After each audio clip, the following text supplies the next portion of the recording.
There, I started recording, and now we can talk normally. Hi, everybody. Welcome to the Discount Geeks, episode 2. I am hesitant to call it a podcast, but these two disagree with me. Screw you. Okay, anyway, what was today's topic? We're going to do comic books. We're not going to be going on tangents like the last episode. Oh, yeah, there's this new guy here. I don't know his name. I just met him. Ethan Denstiver's name or something.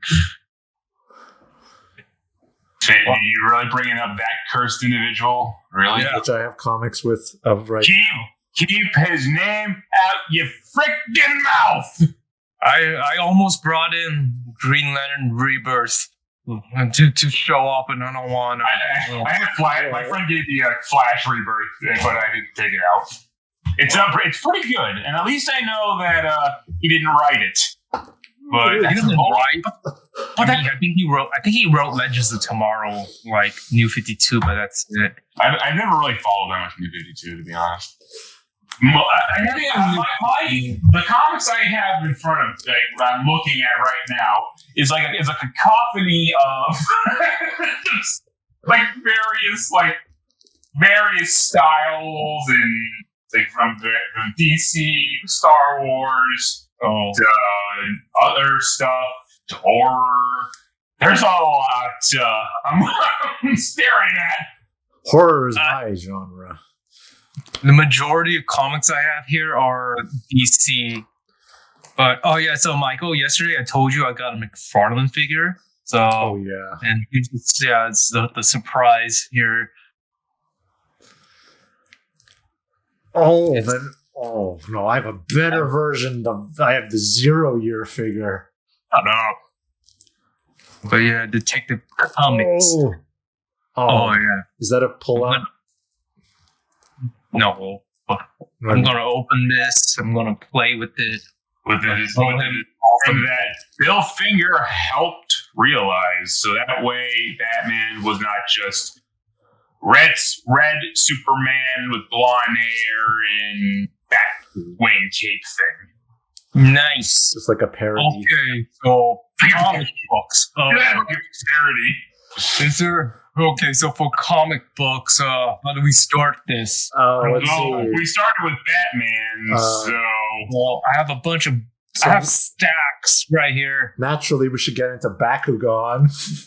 Yes. I don't know what that is. Pokemon. I've not cared about Pokemon since I was a kid. I have. Superman, the Warriors, is Superman versus Nazis. That's all you need to know. I want to get the Batman one. I saw that online. I'm probably going to buy it. I have it. It's in my other room, but I have All-Star Superman. That's really good. That's like my and Batman. I also own Alan Moore Superman stories. Okay, so on the topic of All-Star Superman, I bought these books for this specific episode. So, DC Compact Comics. These are basically like paperback novel-sized comic books. 12 issues, like approximately for each, for like $10. These are smaller than like a normal comic. Court. That's nice. I have that. Yeah, I have a friend who bought those to replace the bigger paperbacks that he has. Why? The bigger ones are the better ones. I don't know. It's downsizing and other stuff like that. Actually, I'm going to go grab my copy of All-Star Superman just so we can compare and contrast. Oh, you're going to have to use a monocle to read the text. So here's the size comparison. Here's regular old Watchmen with the compact comic. I like that word, compact, but I don't like it on this. Just call them like something else. I don't know. Like an omnibus. But yeah, so there's a size difference. I haven't actually compared them. I watched some YouTubers who did. They said the smaller one is like more washed out. I'm going to just compare that right now. I can't show it on camera. Oh, because DC's going to be like, how dare you show our comic? People are not going to buy it. It's not. They're not movies. They're not. Actually, now that I thought about it, but they're not movies. They can't do that. You can show a book, but not like you find specific I don't know. Always like a transformative and educational way. Hold on. Your Superman collection book. I have the Batman equivalent of that. The dailies from the 40s. So I'll say the colors are. The mildly washed. No, it's barely a difference. You can tell it's just like slightly. I have too many books. Snyder's Watchmen, then. It's barely a difference. It's nothing. But yeah, dude, $10 for it? Are you kidding me? How they do this? How they accomplish this? How much is that? $10, $9.99. All of them. Take out your copy of All-Star Superman. Okay.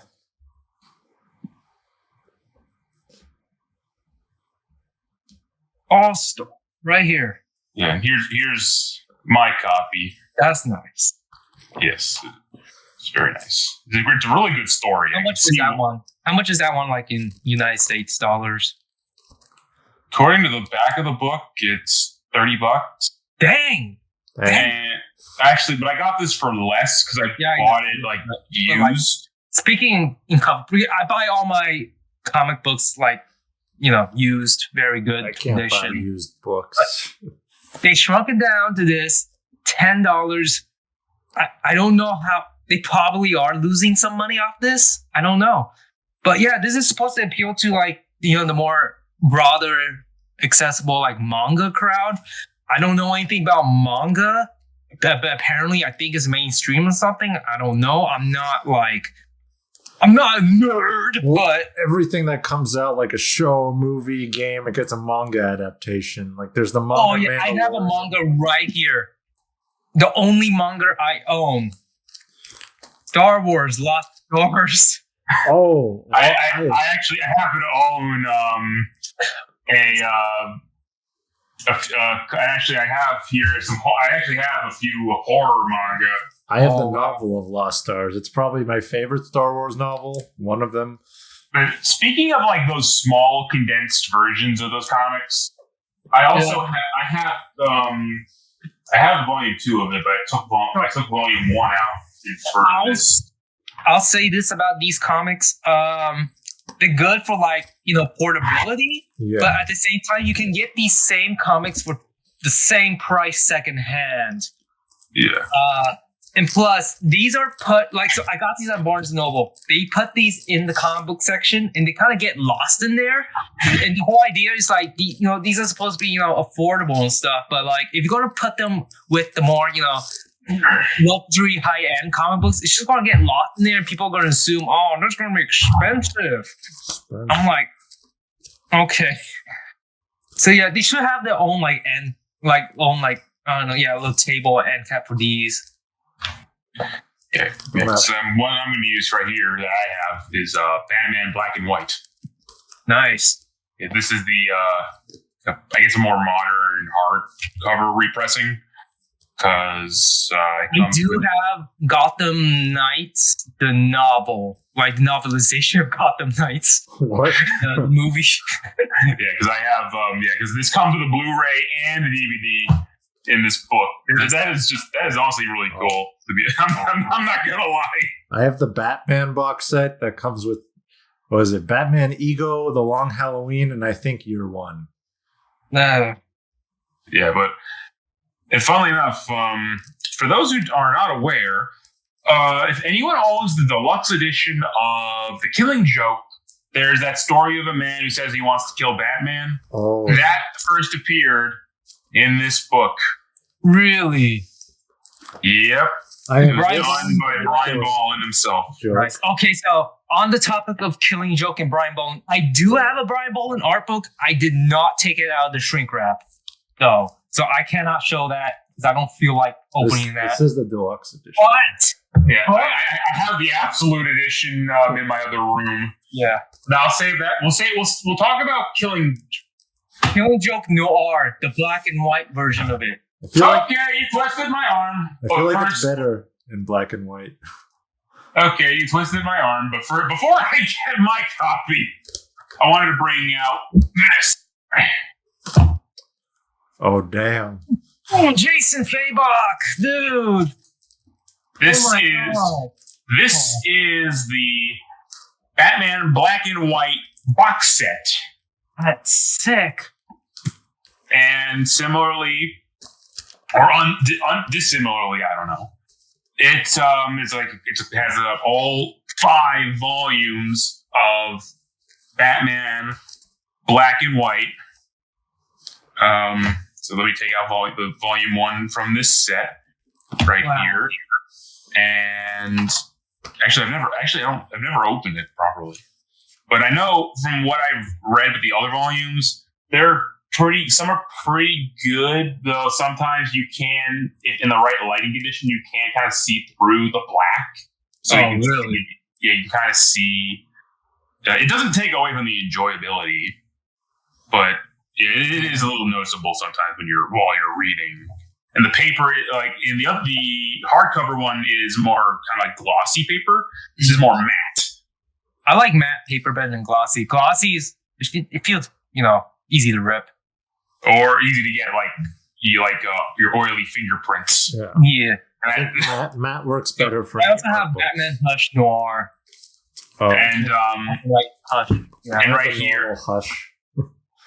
Yeah. For Killing Joke, we'll talk about that another time. But now, since you brought up Hush, before I do, also this is probably one of the best Two-Face stories right here. It was done by Bruce Timm. Dang. Dude, Two-Face was my favorite Batman villain as a kid. Right now, I don't really honestly care, but I really like Two-Face. And I know there's another villain I want to talk about later, but actually, was the still on the topic of Batman Hush, I got Unwrapped. This is just the pencils of Batman Hush. So. Oh, and I got. Hold on a second. Pencils. So I got the pencils. I got the white, and I do have the, of course, regular version of the. I always prefer pencils in black and white. I have this. And if you see my art, but right, if you see my art, it's just some things I did not intend to take out. That's why I like pencils. Of course, like pencils for comics. Oh boy! Oh, I have some book. Okay, I forget which one. There's Tony Daniel. I have the stack. So for this one, I have what I call the Hush Hexology. Whoa, bro!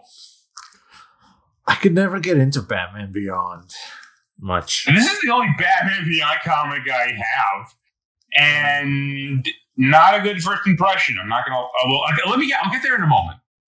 Let me start from the beginning. Let's be honest. Like when I see a Batman Beyond comic, I just think this is a gimmick, isn't it? Okay, I of course have Hush. Yeah, I had that one. Same version I have. I have the same printing too, like with that 2011 DC logo. I have that one too. Yeah, I love the story and I love the writing. Man, I should have brought mine out.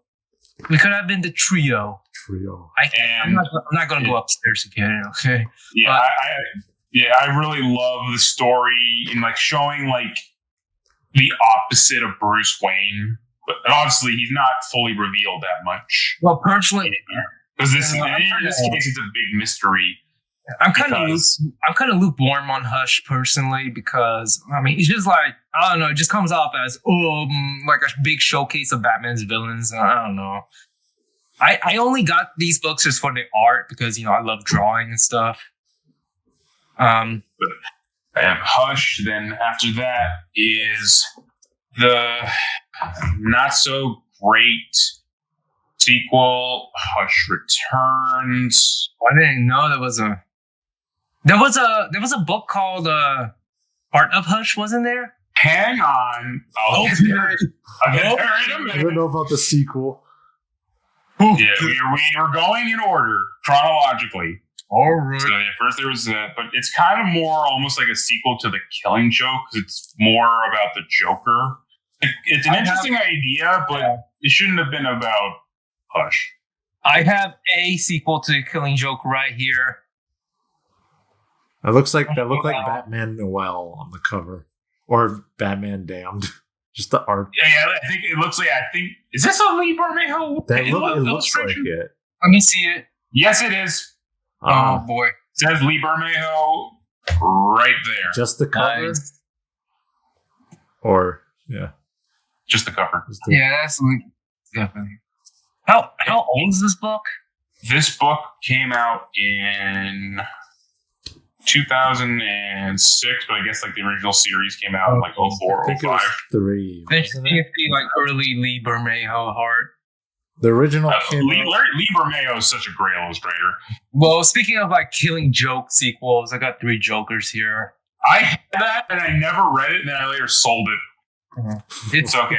It's just whatever. It is what it is. For the art. So after Hush returns is Heart of Hush. Yeah. I borrowed that from the library once. I read it. I don't remember anything. I don't even know what it was about. This was actually the first one I read before Hush. Oh. Yeah, and I remember enjoying it. And then I reread it as an adult, and I like it even more. Nice. Love it, actually. Yeah, because I love the game. You get Hush's backstory growing up. Oh. And how his mother was to him, like the vendetta towards Bruce Wayne. And in addition to that, you also I'm pretty sure this is where Arkham City got the idea of having Bruce Wayne. Having Hush operate on himself to look like Bruce Wayne. Oh, I have a Hush action figure from the Arkham City Hush. I do as well. It's in the other room. It's like a 4-inch one. Then I have here House of Hush, which how many Hush sequels did they make? God damn. I don't know. I'm going to say there's 6 because 5. 4 maybe, because I don't care. I'll get to this one in a minute. Hence why I call this the Hush Hexology. It's like Game of Thrones. Hush. I can't remember much about it aside from it being Hush on the Run following Heart of Hush. And I remember it being all right. From what I remember. Was her name Carpenter or something? I don't know. It's been a long time, so I don't remember. I don't really remember much. I've seen memes of her online. Yeah, this was the other sequel. Then I have here it was also done by, because this was written by Paul Dini. Dustin Nguyen. And Dustin Nguyen did the artwork. And Derek. I've read Little Gotham. It's pretty cute. Then after that was Hush Money. Oh my god. We're almost there. We're almost done. Game of Hush. Yeah. I only read this once, so I'm skimming it. Again, Hush being on the run, having his ass kicked by Batman and Co. They're just going to make a book every time he changes his face. He does not change his face following the events of Heart of Hush. Okay. He does not do that. But Hush Beyond, what's he do? Nanites, nanotech, change his face. Prepare to be disappointed.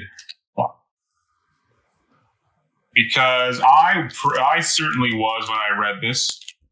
Also, is it me or the idea as time has gone on for the concept of Batman Beyond? It's a cool idea, but part of me kind of would love to have seen now that I know more about Batman, part of me is curious what a Batman Beyond would have been like had it been Damian Wayne instead of Terry McGinnis. I guess it would have. I don't like Damian, so I'd be fine with that. He's my favorite Robin. Because he's the actual son of Bruce Wayne instead of Justice League trying to make Terry an illegitimate son. I mean, I grew up with Batman Beyond, so I mean, I have an attachment to that character. I have the Terry. DVDs. I mean, I named one of my original characters after Terry. Oh. But Thomas Elliott is not in this story. He's maybe in like a flashback from what I remember. So what? But it's like, was it a clone or some sort of like Paul Dano's Riddler? Bro. Basically Hush. Oh. It was like, so there were like some sort of like guy pretending to be Hush, and then he like disguises himself as Dick Grayson or something. Does this just sound like Return of the Joker? And then I believe this is the real Dick Grayson right there. Or is that Rick? Again, it's been a while, so my memory's a little on the rusty side, but I know it's not actually Thomas Elliott. I don't remember any of the books I've read. Also, I've only read this once, so and again, that's why my memory's kind of rusty. As much as I love sci-fi, for Batman, I could never get into him being in like a futuristic setting. Like with Terry McGinnis, sure, because he's a different character. Well, when it comes to Batman, like I like that when he's like with the Justice League. Yeah. I mean, like certain technologies he uses to combat his villains. I like that. At least, like, Batman's not the center of the multiverse. So basically you're talking about both Zack Snyder and Frank Miller's Batman. That's more like a Scott Snyder and Grant Morrison thing, isn't it? Hey. But Zack Snyder, it's not as terrible. It's Snyder and, like, Miller, they're a little more restrained. But, like, Scott Snyder... Like, holy shit. On the topic of Scott Snyder's Batman, I happen to have with me, and I know, Grinberg, you have it yourself. I think it's the first. I have Black Mirror. I have Black Mirror as well, and I also it's not here in my room. Same. I would say 95% of the books I own, I never read them. I just have them. I've read pretty much like most of them. And but there's a specific one I'm talking about. Here's the thing about these DC compact comics. Since they're shrunken down, of course the text is going to be shrunken down. It's not too much of an issue for us. We're younger, we can actually read it. But like the owl, like the Court of Owl, the Talons, they have like narrower, like thinner, narrower text, and sometimes the black bleeds into like the white text. But it's still readable. It's just not ideal, but hey, $10. Oh, okay. I'm gonna pull out my Death of the Family. I have Endgame. I have it as well. It's just not here with me. It's in the other room. Yeah, like my Batman Hush is upstairs. I can't. So in my copy of Killing Jokes, that's why I say we'll save that for another time. Yeah, but this was like the very first story that got me into New 52 Batman. The New 52 Batman is not perfect. There's some good moments, but I don't like their characterization. For example, Mr. Freeze, where he's like simping over a woman by the name of Nora, who's not his wife. Oh yeah, that was like Jason Fabok's like one of his first comics he drew. Like not the first, but it's one of the like early ones he did. Like no, I don't know if I should show what happens if I take off the slipcase. Well, I also could. Yeah, I don't know. So it's not like the real person. Should I do it? I mean, it's just you're the host, so that's why I'm asking. I don't know, man. I don't know. Do whatever you want. It's just Sly Batman. Yeah, it's just a Sly Bat who's also obscured, who's also wearing the mask. Oh, different versions. So that's why the saturation is different. I have two different versions. I have two different versions of how to draw comics the Marvel way, and they're like different saturation on the cover. Also, it probably could be my camera. But yeah, also, this is now a collector's item for me because of what I'm about to show off. What? What is it? Is it? I thought it was going to be a face. Yeah, I went to a few conventions. That's nice. So I got Capullo, I got Glampion, and I got Snyder. I don't get much things signed, but I do have like Wonder Woman Rebirth #1 signed by Liam Sharp. I have my Alex Gray signed by like Superman issue 1 Rebirth. Chuck Patton, the guy. Okay, Chuck Patton. He did some old Justice League of America comics in the 80s, but he was one of the showrunners for Ninja Turtles 2003, so he signed all my Ninja Turtles 2003 merchandise. I have like all my toys, DVD, my childhood VHS. I have a photo with him. He actually posted my stuff on his social media. He follows both of us now. Yeah. And in the other room, I didn't bring it out with me, which I guess when we ever have a concrete Star Wars discussion with comics. Oh yeah. This is just a hodgepodge. But I can show them all. But I took a few Star Wars comics out, but they're of other stuff. But I do have some stuff that was signed by Charles Soule. Oh, that's nice. Yeah, but speaking of like Charles Soule, I want to get like the War of the Bounty Hunters omnibus.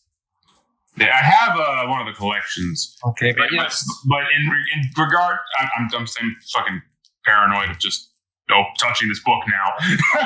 I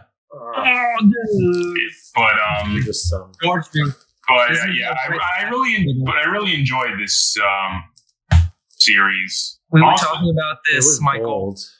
It was bold series. So this is really good, like the Joker becoming more unpredictable. Though I do get some of the criticism when it comes to the depiction of the Clown Prince of Crime, where he's just crazy. Or he's like the smartest villain ever. He's like one step ahead. It's like not like a blending of like funny and scary, which I understand. I have no comment on that because I've yet to read that Vader series. Oh, yeah. It's not that good. Watching the OT, knowing Vader fought Palpatine on a giant squid on Exegol. It's just like Exegol's been like honestly, this comic's just confusing to read. It's like all about. I've not read it, so I can't really comment on it. Okay, so I mostly buy comics for art, but like, this is Vader on Mustafar, Vader on Exegol. I just enjoy it. I want to get some of the other Batman stuff out of the way. Underrated series, Bounty Hunters. I want to get the Batman stuff out of the way first. So, I guess I'll go with. I don't have any more Batman stuff here. I have a lot of Batman stuff here. I have some. I'm what you call a little obsessed. Okay. So next up, I got. I Am Bane. Oh, dude! I have the Two-Face one, the Two-Face Arkham. I guess what is like an anniversary. I don't have it with me. It's in the other room again. Not an anniversary, just like a collection of just.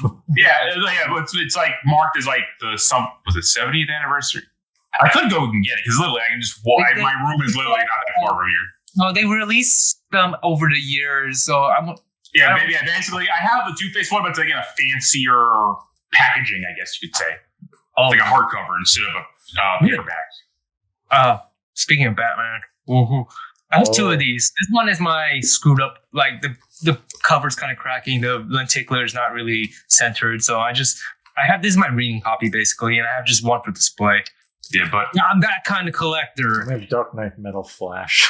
I'll get to Dark Knight Metal in a second. But yeah, but Arkham Killer Croc. This really opened my eyes to the character, because I remember watching like Mr. Rogue's videos on Killer Croc, and I'm like, you really put things into perspective when it came to the characterization of Waylon Jones.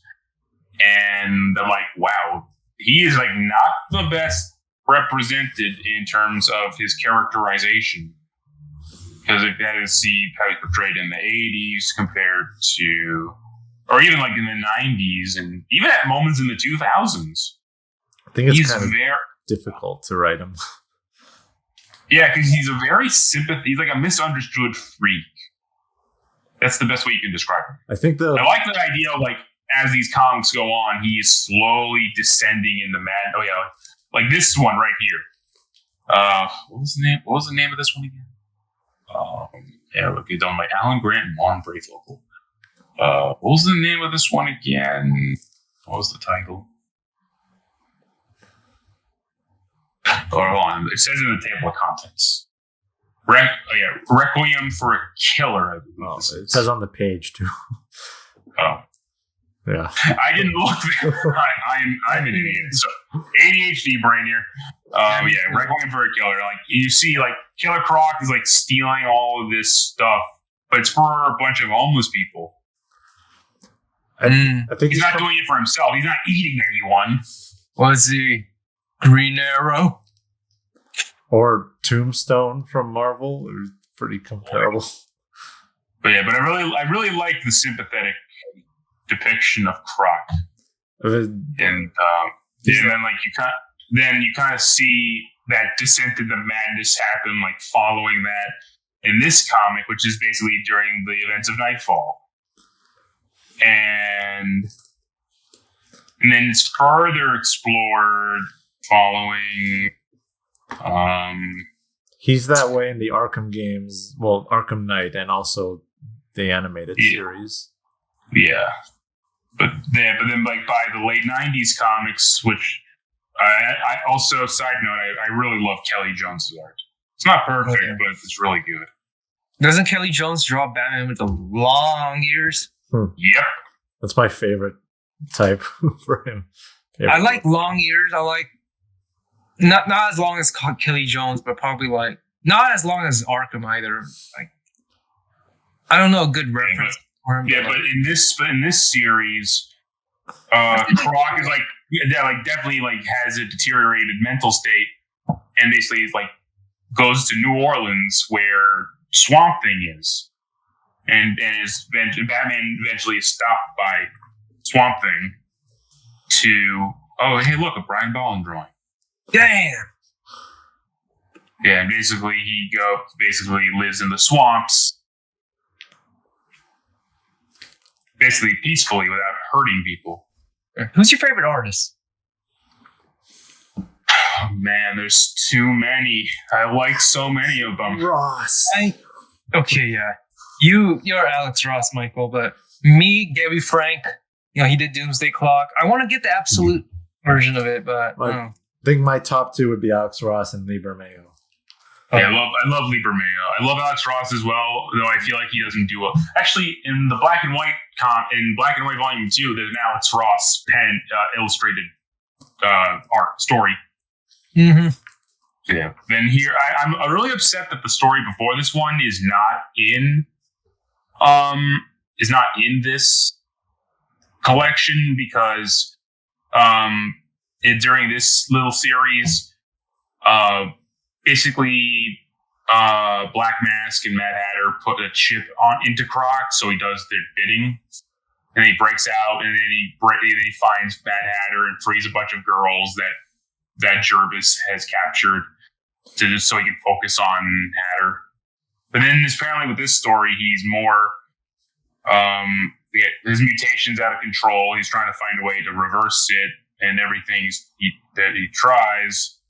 Like to the point where, like, the animal instincts eventually, he can't control himself. It's a very sad tale. Oh yeah, then there's this one right here from Joker's Asylum.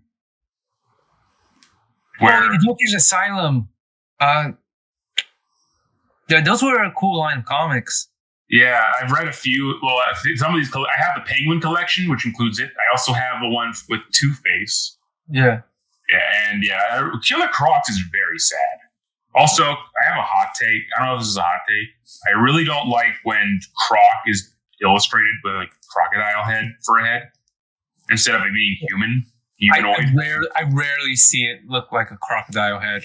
Yeah, like here in this comic, it looks like a crocodile. Oh yeah. But here he looks like the lizard from Spider-Man. I was gonna say that you can't differentiate them. Yeah. But yeah, in the other one, in Batman Hush, Jim Lee does draw him like a crocodile. Yeah, he looks more like the lizards at times. Yeah, that's what. Yeah, but but I really love this story. The writing is so good, and throughout this entire comic, Croc doesn't speak. Oh. He does not say a single word until the end. He breaks out of Arkham Asylum. He's brought in by this criminal couple, and they basically use him to get basically for their own personal gain. And then they plan on like betraying Croc. And eventually they do. Like the wife gets him to kill the husband. Actually, they don't even call him by Killer Croc. They call him by his actual name. They call him Waylon. Damn. And that's what even hurts more. they treated him very well. Yeah. But then he eventually kills all of them, and then shortly after, Batman finds him, and he just sees a defeated Croc. And then this is the only panel he talks. And basically he willingly surrenders to go back to Arkham Asylum. He doesn't fight Batman. He also looks like Leatherhead, like that from TMNT. Oh yeah, from Ninja Turtles. If only, it would feel like it would be more powerful if he had, again, a humanoid face. Which brings us into the next comic in this collection. Because this is probably my favorite illustration. It's basically based on Arkham. I wonder if I can get that collection online. On Amazon. Basically, with this comic, A-pose. A-pose? T-pose. T-pose and Croc. No, I think he's doing a W pose. But again, he's like with a bunch of homeless people, and he's also trying to avenge a guy who was very nice to him as a kid because he was killed by a bunch of crooked cops. Yeah. Then these are great stories, Focus. I feel like I wanted to like all of those. Yeah.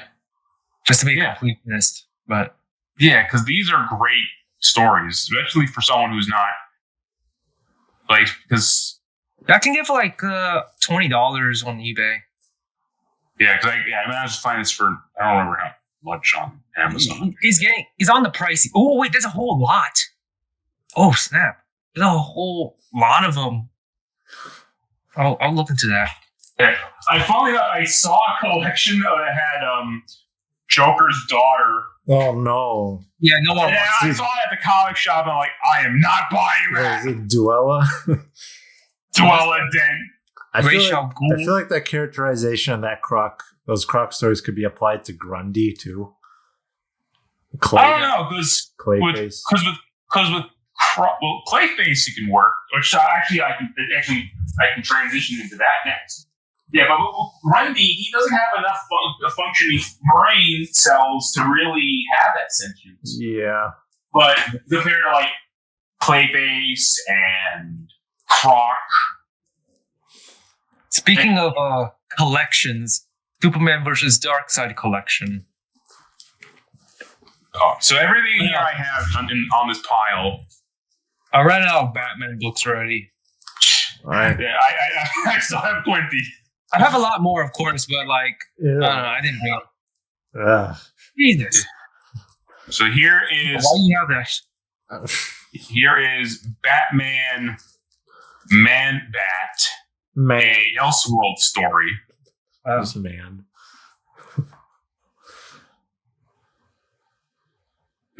Man. Like Affleck is so close to being man.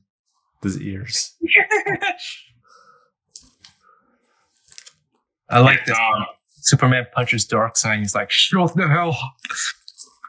But when it comes to this series, basically the summary I have, I encourage you guys to read this. Everyone to see Batman, Kirk Langstrom, have a philosophical debate about the preservation of life. Bruh. It's actually pretty good. Okay. That's what I look for in Batman comics, the grounded psychological. Yeah. Also, for me, one thing, my way of thinking is, if you can't do the small moments, you don't get Batman. For example, when he's talking to Alfred. Scott Snyder. Oh, that reminds me, Batman Annual #1 is one of my favorites. It's like where Alfred has to save. Which annual was that? I'll come back to this in a second. Where Alfred has to go save. Yeah, but which one was it? Was it like the third annual? Whichever one came out in, 2018, I think? Yeah. Maybe. I remember it was collected in a... Yeah, I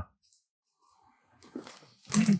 Looks great. Okay. Batman drowned. So useless. Oh, I have the action figure of Batman Drowned. I'll get to Hulk. We'll talk about Hulk in a moment. Yeah, but here's a really underrated arc. Oh, I saw you post about it. Yeah, I posted that. And because I read this after I got all these issues from a con. Well, some of them I already had, but others I couldn't find, but I found the rest of the con.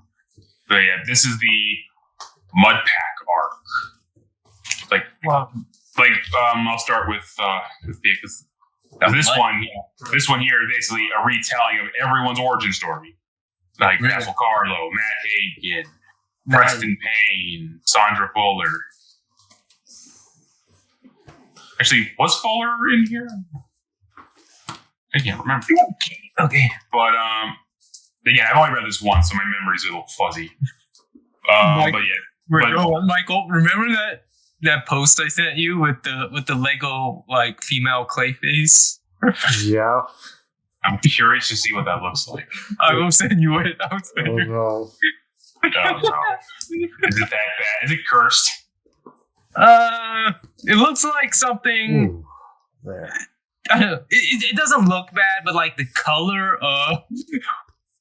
But back to this, yeah, it's really cool. Apparently, this is the first major appearance of Basil Carlo since I'll just the 40s.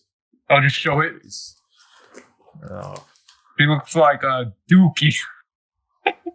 Well, to be honest, Lego Clayface in the Lego Batman games also looks kind of fecal as well. Yeah. So, the lose-lose situation. Oh, God, I should have brought my bootleg Clayface. Yes. Oh, I mean, do I have I have a build of one of those collected Clayface pieces. I have the arm. I'll save that for another time, along with Killing Joke. But yeah, basically, this is the first major appearance of the first Clayface because the first Clayface didn't have Matt Hagen's abilities, because everyone who depicts Carlo now picks him as Matt Hagen, and basically Carlo gathers them all. Basically, actually, in this story, Hagen died during the events of Crisis on Infinite Earths. Oh. So he's spiritually there, but he's not physically there. But he uses his blood, he uses Preston Payne's blood, he uses Sandra Fuller's blood to basically turn himself into the ultimate Clayface. The Gotham Knights game did a similar thing with Clayface. It was like his mind and spirit was broken, and it was just smaller versions of himself causing crime. And then when you go face him, he's having this just mental breakdown, like he's in a movie and he has to finish a movie where he has to kill Batman, and then he combines into one, and you have to fight and help. Sounds like a really bad version of that. Yeah. Also, fun fact: you later see Preston Payne and Sandra Fuller back in the Volume 2 of Nightfall. So that's cool. There's also the version of Clayface. Mike, bring out your Funko Pop. I don't have. I only have 2 because I don't collect them. They were given to me by friends. The other version of Clayface I think of is from 2004, the Batman.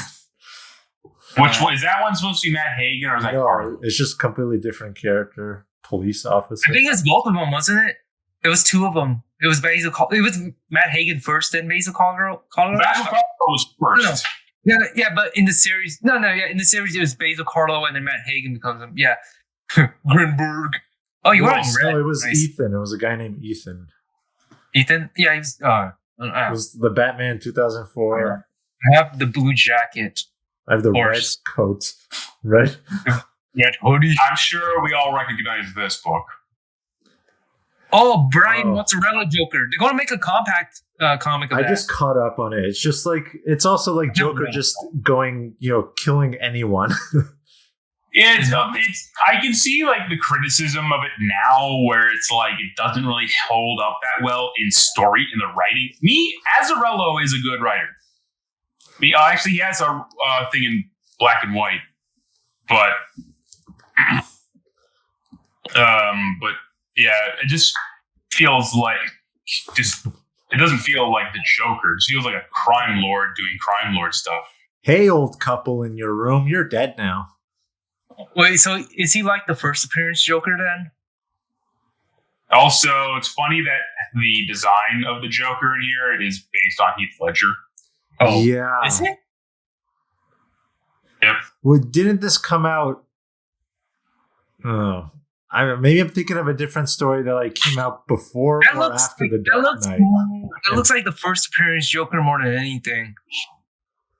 Like Joker, Brian, Mozzarella. Because I think Bermejo said it wasn't meant to look like Heath. Because this book came out in 2008. October 2008, yeah. So he says it was a coincidence, but I mean, that's what happens when you do like a photorealistic Joker that has actual like human proportions, not like his Jay Leno. Jay Leno? Don't you mean Jared Leto? Jared Leto. Oh, Jay Leno. Jay Leno. Jay Leno's a totally different person. Fat Joker. Jay Leno has a giant chin. Just like Jonkler. I have to hang up the phone. It's time to go down on Catwoman. Yeah. Have a good day, Jonker. This is nice. I love that Gianni Magidrano thing. It's just so funny. I also have the sequel. Oh, the story where his wee. It's not actually, in the paperback, it was only on the issues that it was censored. Yeah. I think in the issues it was there, but I held that in my hand. The first did it? Yeah, I held that in my hand. I saw it in person. Oh, me too. Oh, an adult. Yeah, I wanted to read this because again, it was Brian Azzarello and Bleed Bermeo reuniting. That's my concept. And then the coat on this can come off. I have it over there, but I'm too lazy to grab it. I also have Batman Kings of Fear, which is probably one of the best Scarecrow stories ever made. At that time, before that book even came out, there was stuff like Game of Thrones out. Nobody complains, but when it's an outline of a pee-pee and an adult book, that's bad. Also, isn't the Black Label meant to be for adult stuff? Yes. Yeah, I mean, exactly. Three Jokers is Black Label. It's and it doesn't even have anything violent in it, other than Joker's head being blown off. The human anatomy is offensive. Obscene. How dare you tell me I should have a pee-pee? I don't see anything like that. This justifying as Black Label. Well, because they got rid of the Vertigo thing, so with our Blue Jacket stuff. I implemented Blue Label and Red Label. Blue Label is the more friendly stuff. Red Label is DC's Black Label. So yes, here is Kings of Fear, and this was done, I believe, in 2019. This isn't even that violent either. Oh, remember what Jason Fabok said about, like what he would draw and like how well he would show his grandma? I wouldn't draw what my grandma wouldn't look at. Like I would. Hey, grandma, look what I drew. The box kind of a. I don't know. Yeah. It's weird to think this book is now like almost like 5 years old, and it looks old school. Well, from here, it kind of looks like it has that Mike Mignola style. It's Kelly Jones.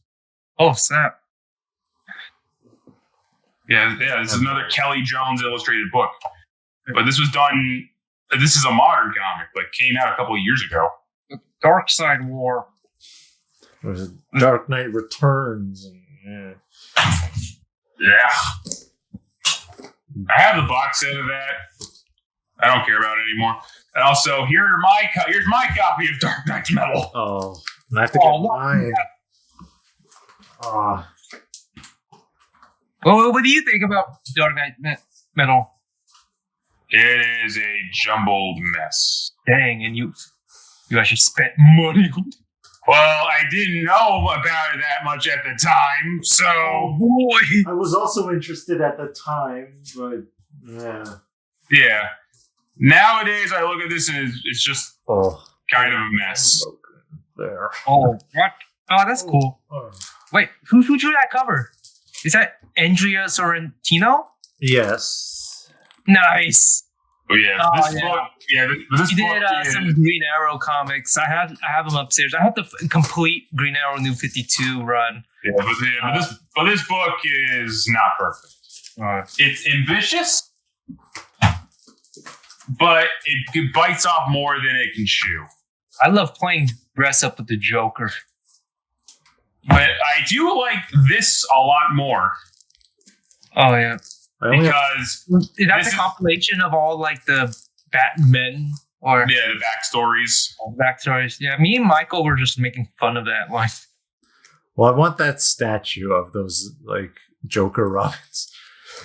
I was looking at the McFarlane. I have a bootleg minifigure of the Batman Who Laughs. Oh, that's cool.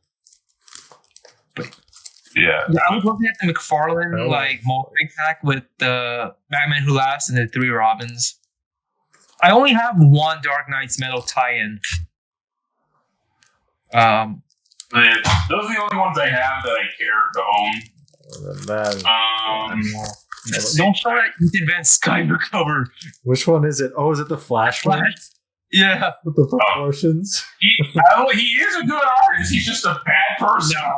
Dude, he has some proportion issues. No, wait. His name is... maybe I don't see it. Maybe I'm just stupid. I can make fun of him also. Do I have any more? Okay, I think that's all the Batman stuff. So now on to the stuff that's not Batman. He did Van Sciver. He kind of like rips. He's kind of like a Brian Boland ripoff sometimes. Like his Batman looks exactly like Brian Boland's. Oh, I have one more DC thing here, and I have a bunch of Red Hood Outlaws stuff. Did you save the best for last? No, you didn't, dude. Yeah. Not eaten. Oh, okay. Like possession people. Dead Man by Kelly Jones. I do like possessing people. Like how this is my introduction to it. It's a pretty good series, and I also love the artwork because again, it's Kelly Jones. So I saw a butt. Anyway. Okay. Now for the Marvel books. I have a bunch. Yeah, I have a bunch of Marvel right here. So I showed this on the last episode. Wolverine versus Deadpool. This is like the 2017 printing. They just reprinted it for the upcoming Deadpool movie. I have a few Hulk books, but I only brought 2 of them in. Actually, I brought also these in. What do you think about Rob Liefeld's art? Very wonky but ambitious. Yeah. Oh. I enjoy his art. Like, like me, you don't need to have hyper realistic art to be good. There. As long as it's expressive. This is pretty good. Like this is from the year 2000. It's actually pretty. I like it. I'll say that. I like it. I'll just put these ones here. You can draw feet. I don't know. I don't understand the criticism that like can't draw feet. Yeah, there's some like comics. It's a joke. It, but like he draws feet a lot. Like here, I own a cable book that he illustrated. It's pretty good. Also, right here is a comic book tie-in to the video game. Oh yeah, I've never played Hulk Destruction, but I was recommended this book. It's a very good series. Why this is not on paperback, like the Muttback, I have no idea. It's rather obscene. Oh. Hold on a second, I wanted to drop some stuff. Yeah. This is like Rob Liefeld. He's all like style over substance, and that is a bad thing. That's like, oh man, look at this. I like a balance. Jesus, this is nice. And I have the only two. What the fuck? Ew, Marvel action. Ew, Marvel. I think I read that. I also have Red Hulk. Red Bulk? There's a picture of Toby's Spider-Man in this comic. What? Show us. On the wall. I don't know what the consensus is when it comes to Hulk fans, but I really like the depiction of Thaddeus Thunderbolt Ross as an anti-hero. He's not evil in these books, and that's fine. Yeah, I guess Harrison Ford does have experience playing that type of. I saw these on your Instagram, and I stole them from you. These are yours. It's actually down. I'm coming to you to get them back. And plus, I have this one too. Yeah, I don't have volume 3. I just have the first 2. I have the Daniel Way collection. I like Daniel Way's Deadpool. Yeah, but here, basically, Thunderbolt Ross helps out in this Middle Eastern conflict.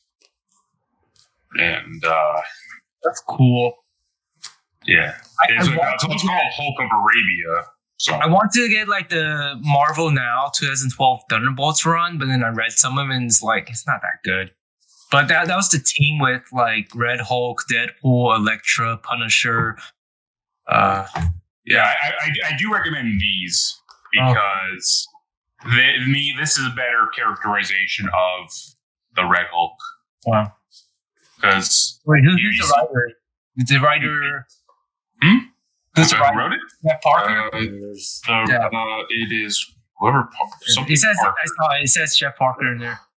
Toby. Yeah, Jeff Parker. Toby doing the. That's the one from the first film, right? Yes. The one we did. What comic is that? Wait, what comic is that? This. Oh wow! There's also I'm currently speaking of Spider-Man. I'm currently reading Carnage. I have a couple Spider-Man comics here. Oh yeah, so I brought out like only 3 Spider-Man comics here. Of course, I got the essential. I do have a collection of like the first few issues of Amazing Spider-Man from the 60s, but yeah, this is the best modern Spider-Man you can read. Best jumping off point. Yeah, and also when it comes to Planet Red Hulk, it's really cool. Basically, like Ross is on another planet, and he's basically teaching almost like democracy to an alien race at that war. Like very interesting. That's like modern Nick Fury in the MCU. This is one like best modern Spider-Man story, Spider-Man life story. I need to read more Spider-Man. That's like Mark Bagley art. I love Mark Bagley so much. What other Marvel books do I think that's the only Marvel books I took out. Which other? I have a Spider-Man. Mark Bagley Captain America is.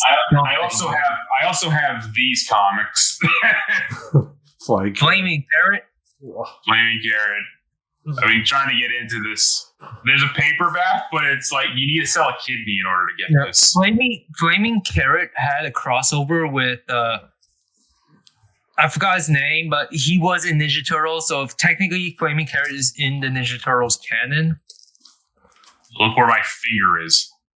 I don't know if that is. I didn't see that. That's not a turtle. That's not a turtle. Was it a turtle? Yeah, that's Raph. No, it's not. Is it the lighting? I'm the one who read the book. I know it's Raph. Is he missing his shell? I think that's just the perspective. But yeah, basically, Raph goes out on the town. He learned because basically him and his brothers are fighting in April, and Neil says, "You guys got to act like adults." And so Raph goes out on the town and basically sees what adults are like. Actually, I should take this comic out and just show you it. This is like the similar pose to the poster behind you, Michael. Oh yeah. Yeah. Well, I need to be careful because this book is literally 30 years old. Oh shit. 30. Man. You want me to burn it? Burn your own book. Okay. Nick's so yeah, basically they're fighting. This is from the year 2058. So yeah, I traveled into the future to buy this. This one was made specifically for me. Oh yeah. Yeah, but as you see, basically Raph is out here. He's out on the town. He's seeing how adults are like, trying to learn how adults act. It's like it's all with one joke. These comics are meant to be funny. Yeah, it's all one joke. Yeah, and basically then he Raph gets like a conk on the head, and he basically has been the flamey character takes him as almost like an apprentice. That's the one. Hijinks ensues, and it's ridiculous. I have the complete Nick Spencer Spider-Man run. Every single trade paperback. Ryan Otley's art's so nice. At first, I didn't know how I feel about Ryan Otley on Spider-Man, but it's really nice. Like when you just read it. Also, I've read. I also have a. I don't have it with me. I forgot the name of the series, but it's Superman and the artwork was done by John Romita Jr. Ooh. Yeah, the story was good, but the artwork was not very good. I heard that Romita Jr. is way better on like Spider-Man. His old Daredevil stuff was good because it was colored like flat, basically, and it was stylized. I watched this video about Frank Miller. The problem with his art is that it's supposed to be cartoony, but people just like color it realistically, and just then doesn't look good. And before I go on to start I almost forgot. I forgot there was one more Batman comic I have. This one, I guess you could say I saved the best for last. John Romita Jr. He's not a bad artist, but it just depends. Like his run on I don't know. His run on Superman wasn't good. His the New 52 Superman. What's that? I Joker? Yeah, Batman I Joker. I Joker what? This is an oddity right here. Yeah, it's best, huh? Huh? You saved the best for last, huh? Yeah, and I just remembered because I'm stupid. Yeah, basically, Batman I Joker takes place in a post-apocalyptic future, and there's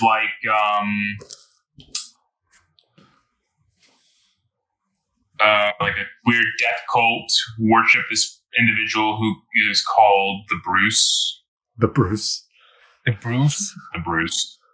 And basically, they all fight like a Mad Max racing style, and the sole survivor has the honor of fighting the Bruce to kill him and become the new Batman. What the hell is this? An Elseworld story, man. I don't care. Yeah, because it's not the real Commissioner Gordon. What? They essentially the Bruce takes people there's a resistance group that's trying to take down the Bruce, and then a lot of them are all captured and are all surgically altered to resemble Batman's rogues gallery. Well, this is definitely a Hush story. again. This came out in 1998. This predates Hush. Oh, so I blame this for Hush. Yeah. I don't think they're related. This thing is relatively obscure. Oh, it's Homelander. Oh, it's Cyclops. No. Yeah, this looks very good for John Romita Jr. Yeah, but basically, the guy who's dressed up as who's been altered to look like the Joker, snaps out of it. And he basically was able to break free. He finds the Batcave, and this is some of the best. Basically, he manages to take on the Bruce and defeat him. And apparently, the Bruce is also surgically altered, and he's like an old man, like in his 90s or something, from what I can remember. But it's actually not a bad. It's not a bad story. It's really good. Yeah, it's like a one-off thing. Well, I don't know if Bob Hall even went on to do anything else. The post-apocalyptic trope has been overdone since then. So back then, I never liked post-apocalyptic in the first place. Yeah, I enjoy it. Okay, now on to the. We have a Secret Wars. I don't even know what it's about, but I just have it. Now for something completely different. Let's see. Oh hell! Oh, wide. It's the Riddler. Oh, I get the joke. It's Jim Carrey. No, maybe. Oh, it's Dumb and Dumber. It's the Truman Show. It's Bruce Almighty. But anyway, fun fact: this predates the movie. Huh? By how long? When did the movie come out? If it's like within the same years, like whatever. If it's by yeah. Well, I know it was. So I know the comic came out before the movie, long before the movie, and then but this series is very violent. I'm too lazy to take it out. Oh, dude, you can draw Star Wars. Right. Speaking of Star Wars, here's JJ. Indiana Jones here. Hang on. I'll get to Star Wars in a moment. Yeah, basically predicts the movie. Sorry, I apologize if I'm repeating myself. Yeah, it's a lot more violent. And also, he's not called the Mask like he is in the movie. What is he called? Man. It's called the Big-Headed Killer. He's just masked. What the hell? What the hell? Big-headed killer. Yeah, and this here's the sequel series. Oh, I think that's the one I'm Batman most Returns? familiar with. Because I know I might have shown you bits of it. Look at that. Basically takes but like this like similar characters. Then eventually he's found, and he's like, and then people take the mask off him, and then like it's put on one of the thugs. Basically similar to the movie. You put on a mask and you operate on cartoon logic, and you cannot die. You're basically indestructible. Have you ever watched the Mask animated series? No, I want to. Is it good? I watched the first episode. Oh yeah. Also, one of the characters in here is also appeared in the show. Him, Walter. A giant Hulk who is also indestructible. Oh, yeah, I love this. It's really mean-spirited, but it's just enjoyable. It just makes me think of Jack Ryder as the Creeper. Yeah. Yeah, but eventually we have again like weird cartoony shenanigans, and basically this criminal is able to basically reach success with that mask. Beetlejuice, basically. But then the lady takes the mask. Oh, so it's like Venom. Then, yeah, again, more shenanigans. And then I know like Walter eventually. Walter. Oh, Walter. Shut up, Walter. You're a pain in the ass, Walter! Shut the fuck up, Walter! I'm gonna.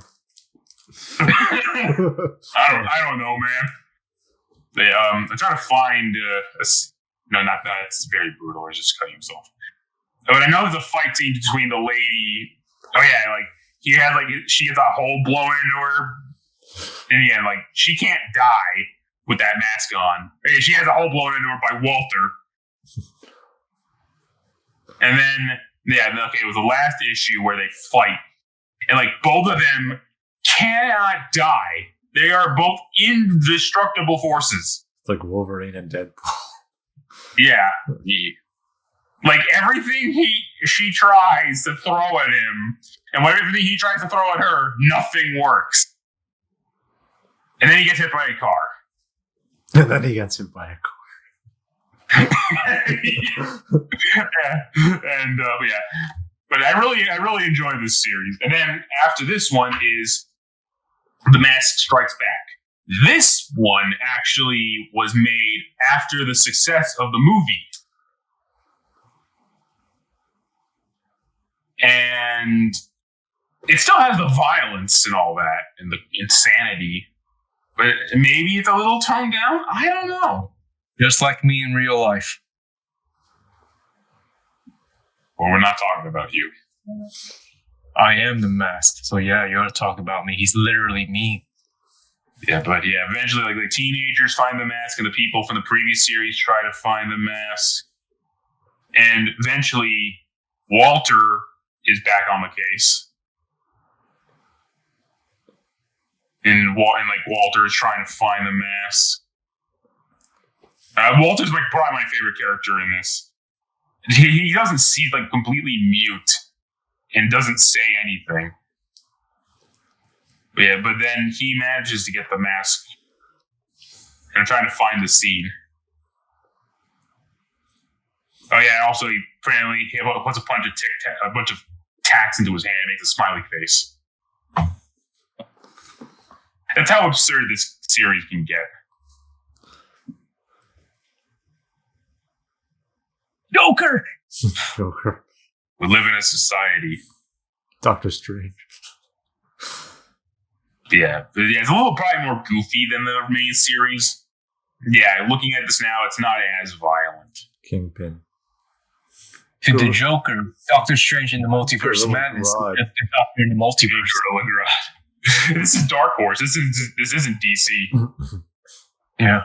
Well, you have any Dark Horse Star Wars? We'll get there in a second. I do, but not with me. From my childhood, I got the grocery store. Dark Horse Vader comics. I have a bunch of them. I think I took only a few of them out.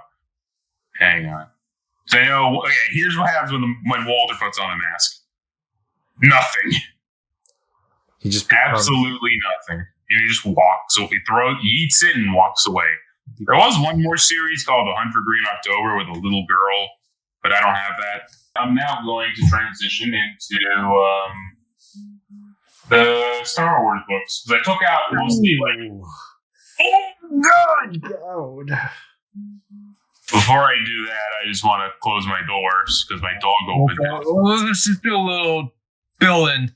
So these are Marvel Comics Digest. These were back in 2018. They were like Archie Comics, republishing some old Marvel stories. I only have the Ant-Man and Venom ones, but I just bought like the full collection. There's only 8 of them they released. But yeah, it's just like, classic Marvel stories with some new ones. It's like your Batman Arkham books. Okay. It gets into like, it has like the stupid Disney XD. It has like screenshots from the Disney XD cartoons and they just made a comic out of it. LOL. Basically, that's what the adaptations of Kenobi were. Well, they traced it though. But like this, they just straight up screenshotted it. So, yeah, these digests are smaller than the DC Compact comics. I should compare the size between a manga and DC Compact. So this is manga and this is DC Compact. So This is better. This is more bang for your buck. There's color in it. It's $10. What's this? How much was this? $13? For what? This BS? Just read the Lost Stars novel. No. It's a word. Anyway, Blood Ties. Django. So, I was looking online at the Marvel collected edition of Blood Ties. I will show that. I have that as well. And I also have the Boba Fett Omnibus. It's not in this room right now, but it's in the other room. That's basically what the remaster of the game is going to be now, since you can play as both of them. This one, I'm going to buy this. So I have that. I have the old Dark Horse Omnibus. And I had these first. Well, there's a Django comic in this one. I have Dark Empire upstairs. I have Dark Empire in the other room as well with Legacy, but again, we'll save that for another conversation. Yeah, for another podcast. This is already bloated. Last episode was just whatever. Yeah, at least it's some form of focus. I'm trying to go in organization of category. Yeah. But for me, as I was I remember talking about this with a friend of mine, and I thought I'd bring it up here because I feel like this is the best depiction of a sympathetic, merciful Boba Fett that Book of Boba Fett failed to do. I still like Book of Boba Fett, but I do admit it is restrained. It's also wasted opportunity. There's just so much wasted potential with that show. They just wanted to get to Mando. Yeah. And now they need payback, so that now they need Boba Fett to interrupt Mando. He was supposed to be in season 3, but I don't know what happened. Remember, they canceled Rangers of the New Republic, and then they just shoved it into Mando season 3. Yeah, but I really love this one, where Jango's teaching Boba about confronting fear, how he'll never have fear again. Then they have to go to a bounty and they take out a rogue clone. Oh yeah, I was gonna say, isn't that the one where they kill a clone? Yeah, a rogue clone who had a baby. Oh my god, I love the Dark Horse art style. So this is Chris Scalf. I love Chris Scalf's artwork. It's basically the style of all the old 2000 Star Wars games. Bounty Hunter is that style, basically. Yeah. Yeah, I love Chris Scalf's art. And he got better. He doesn't do pages anymore, but he got better as an artist. I follow him, so I don't know, on social media. You see, the modern Star Wars comic is just homogenous Marvel art. And I don't mind that. As long as it looks good. There's some 2000s artwork and stuff from Dark Horse that looks garbage. Yeah, but me and Michael were talking about this. It's kind of secular. It's not it doesn't give religious vibes, mythic religious vibes that Star Wars should. That's why I love about Dark Horse. I don't know. I think the artwork's fine. My art style is trying to evoke some of that, specifically the Revenge of the Sith adaptation. It just looks like pencils that they just colored over, and that's what I try to do with my art. Oh, you mean this? I like the grimy, actually detailed rendering. Yeah. I mean, when you look at the original trilogy comics or the ones in between, you see Luke and Han and their traced faces. Oh God. Traced ships. But yeah. Also, I find the character of Connor Freeman to be underrated. Because obviously, I hear Tamara Morrison's voice as I read Boba's dialogue. I hear Daniel Logan as Connor Freeman. Oh, dude, that's... Yeah, I love the scene where he's just sleeping at the bar that he owns, and he just nonchalantly shoots that. He just deletes he just shoots the bounty hunter over the shoulder. Do you think E. Bradley Baker sounds like? Do you think he has a different accent than Tamara Morrison? When he tries to do the clones, he's just emulating a different accent. I can't hear him as Django. It can. Yeah, I can't hear it. Yeah, like the Skywalker Saga, that was So just weird. Mm-hmm. For me, it has to be my boy Tamara Morrison. In this Dark Horse comic, the artwork is pretty like Dark Horse-ish. No, that's what I like about this comic. And then more shenanigans and basically encounters Boba Fett. And then there's this group called the League of Bounty Hunters who tries to like kill Boba Fett. And Boss is like, I don't want any part of this. Yeah, he shows up what equipment he's using, and then I love. But again, throughout this, even though with Connor he has like hatred toward Boba and Boba as well, he later kind of has like this mercy for him. Excuse me.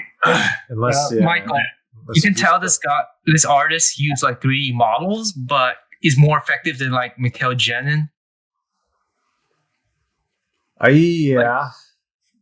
Yeah, but to me, there's like really good heart and it's like make good blending of like emotion and humor and excitement. It's like I kept explaining that to people who are like, Boba's supposed to be just brutal and cold-hearted like Cad Bane, and they made. I'm like, even before this is when was this published? Like as a kid, sure, but he was already bounty hunter. Like look how stiff his like arms are, but it's still like better than Michael Grinberg. Yeah, I like the rendering. He's got a really bulky mechanical arms, like, and everything. Yeah, it looks like a super battle droid. Yeah, it is. You see, look how stiff it is, but still, it's something appealing about it. This book was published, 2010, 2011. So we look at around the time Clone Wars. Yeah. So yeah. So that kind of depiction of Boba Fett does work. This is so like Boba Fett doesn't have to be disintegrating people every 24/7. It's like the equivalent of wanting Anakin to slaughter younglings with no substance. Wow. Yeah. Maybe. If I want to do that, I'll go play Galactic Legacy. Yeah. Which is where I get my kick for that. Huh? That's where I get my kick for that. Yeah, I can just play and disclaimer, I am part of the Legacy team. Oh, really? Yes, everything I talk about here is my own beliefs. I am not representing the team. Isn't that the cover for the Attack of the Clones comic adaptation? I think so. Yeah, but then with this book right here, it continues that. Even though with Boba Fett is trying to like cover up for Connor Freeman following a framing, like basically Boba Fett fakes his death. Connor goes on a witch hunt for the people who murdered him because he didn't actually die. And obviously, for his cover-up operation, the bar gets destroyed. And Connor loses his arm. And basically he brings Boba to... Also, by the way, can we also agree that Tamara Morrison with Daniel Logan's hair does not work? Oh, well. Yeah. Well, by the way, it looks like those edits of Omega. Yeah, it does. Yeah, Lee Bermejo did some covers for Bounty. Yeah, I know he did the covers for those. This looks so. Yeah. Also, Chris Scalf also did the cover art for Star Wars Legacy, and he also did it for Darth Maul, Son of Dathomir.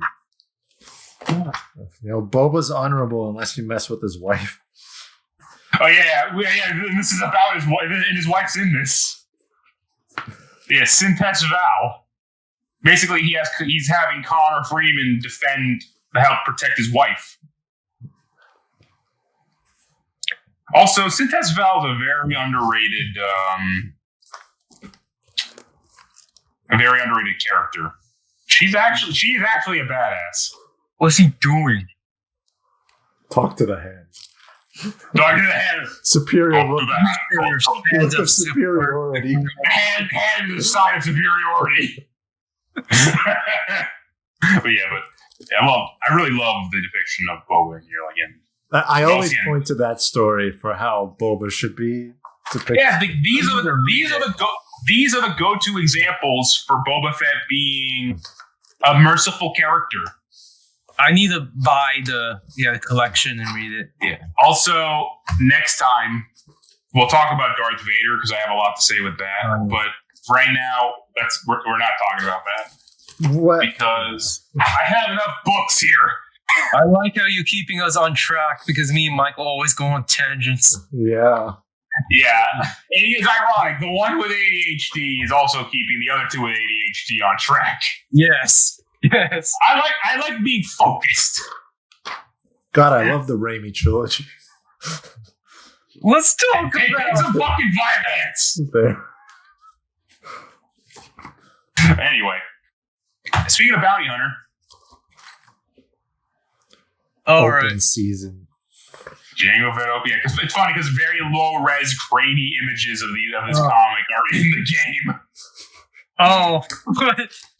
All right, Michael, are you gonna play Bounty Hunter on Switch? I have Bounty Hunter on PS5 already, because they already released the original version. I'm gonna get on Switch. I'll probably play I'm it just getting to on play as PC. Boba. I played it on PS4 when I had a PS4, but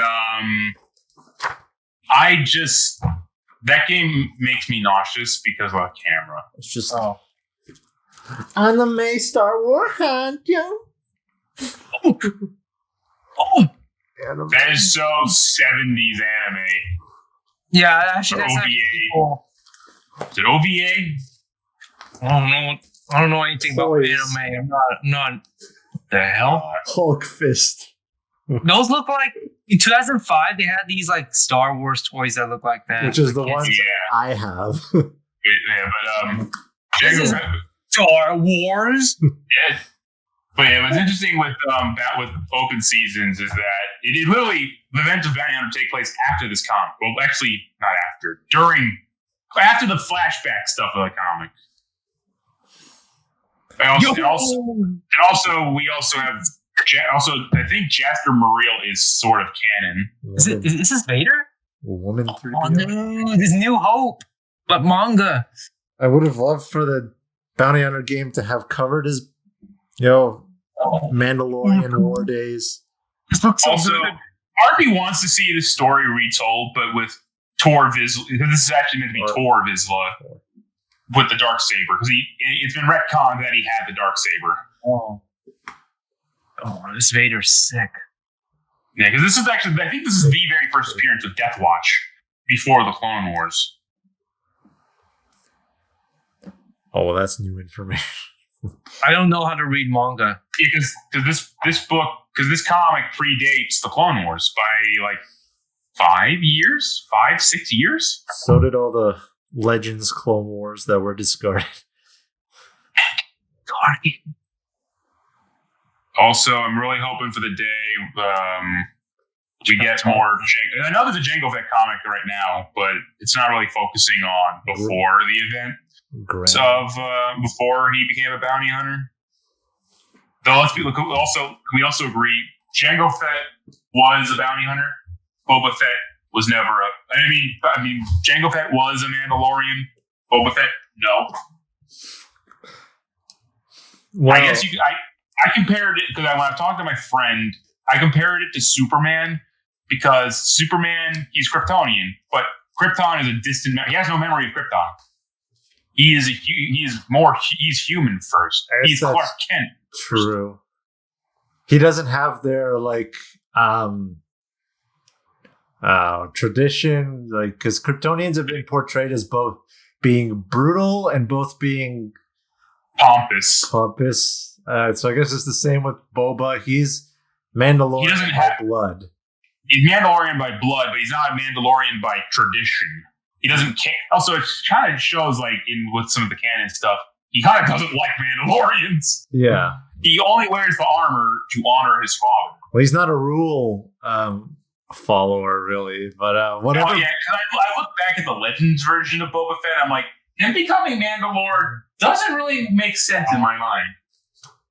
Well, I guess when Bo-Katan says he's a disgrace to his armor, he can take that in any way.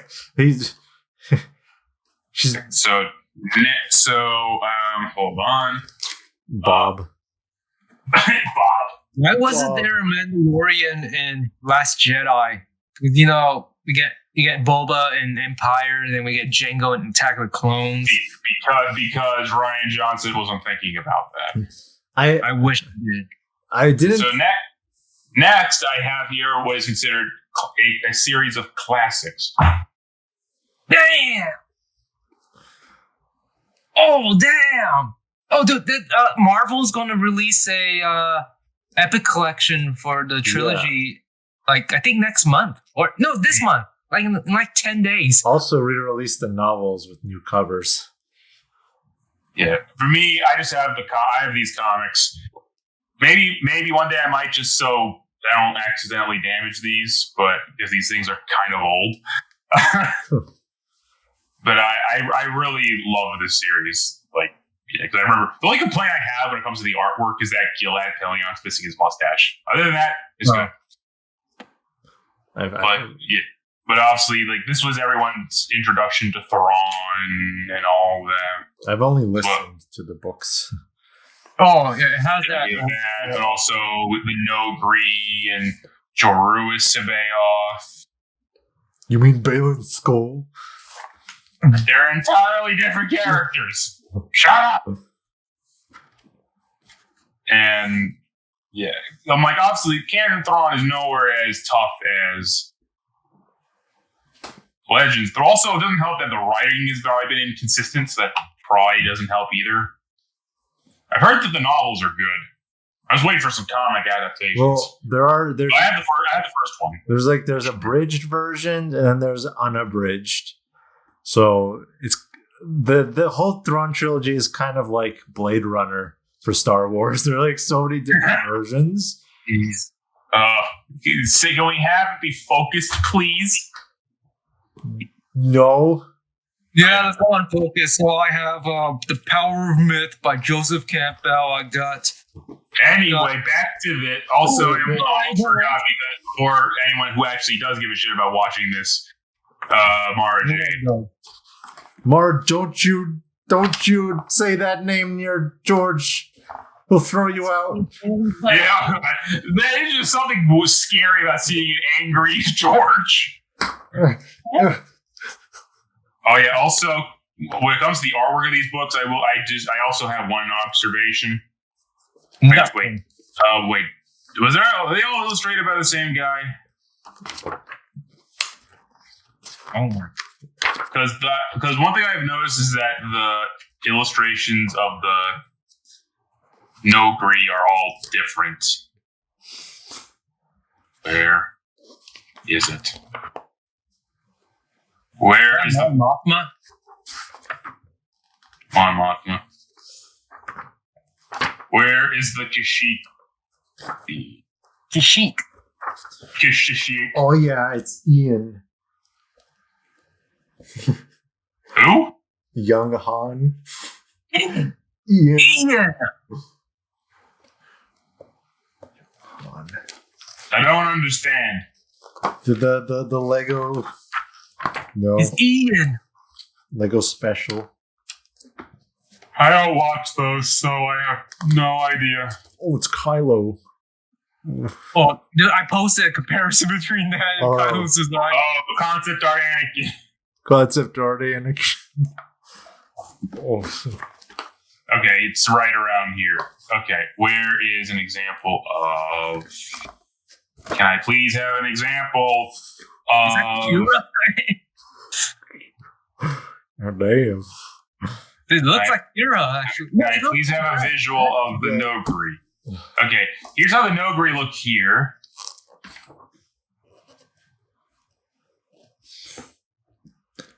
I just think of the Nogri from Galactic Legacy now.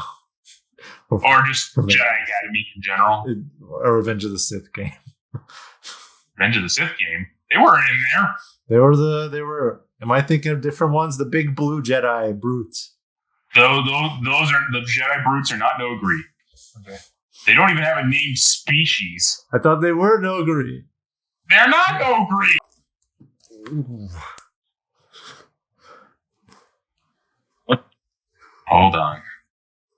So I'm trying to deliver my point. Action figure. Huh? I think so. At least yeah. I have the figure of Ki-Adi-Mundi. I really love that design.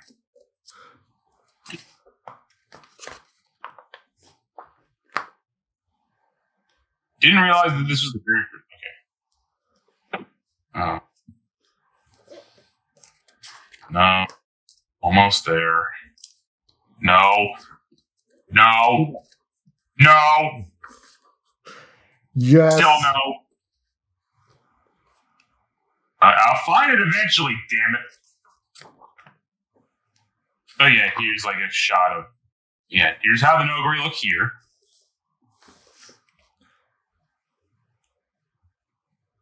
And then, in the next book, the Nogri look... Actually, while I'm checking this, who drew this? Who did the pencils? I bet if I search up those Jedi Brute Guards Revenge of the Sith games, it's going to say Nogri.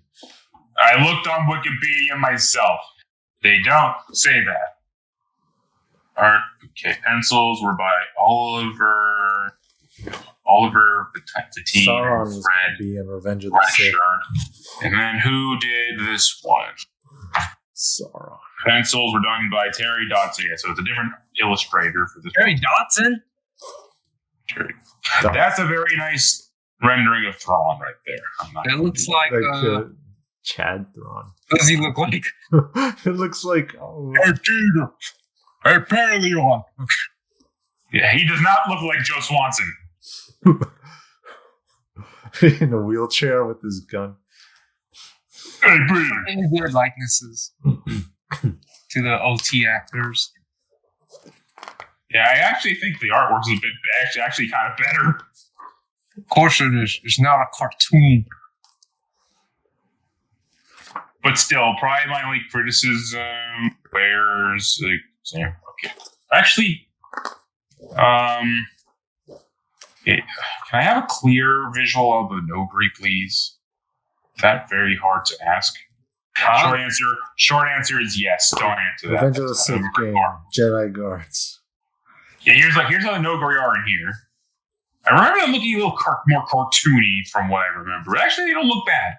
Wait, is that? Oh, never mind. From a distance, that looked like the tank thing that the battle droids drive. Oh, the AAT? AAT, yeah. Or MT. Or, yeah, here's how they look here. Look less monstrous.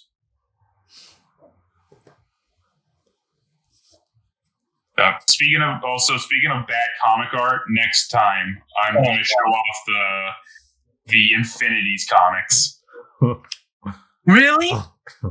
Yeah, I have an omnibus. What? I mean, bad art? Well, one of those has really bad art.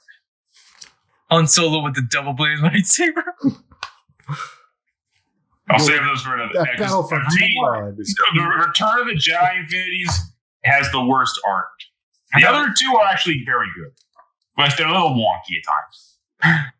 I gotta find. So now you've seen what the Nogri look like in there. So now, can I have who did the pencils for this one? Can I please see who did it? Bob Cooper and Pete James. Yeah, so different people for each one. Yeah, but can I please make a fiction? Can I see? Please get a clear shot of Rook. Or there's no. Yeah, here the Nogri all look different here. Like no consistency. They're off model. Well, look at the pawns now. The paw. Also, they did appear in another Star Wars game aside from Jedi Academy. Apparently, supposedly, they did appear in Mysteries of the Sith. They're the big tough guys. I started that game and couldn't finish it.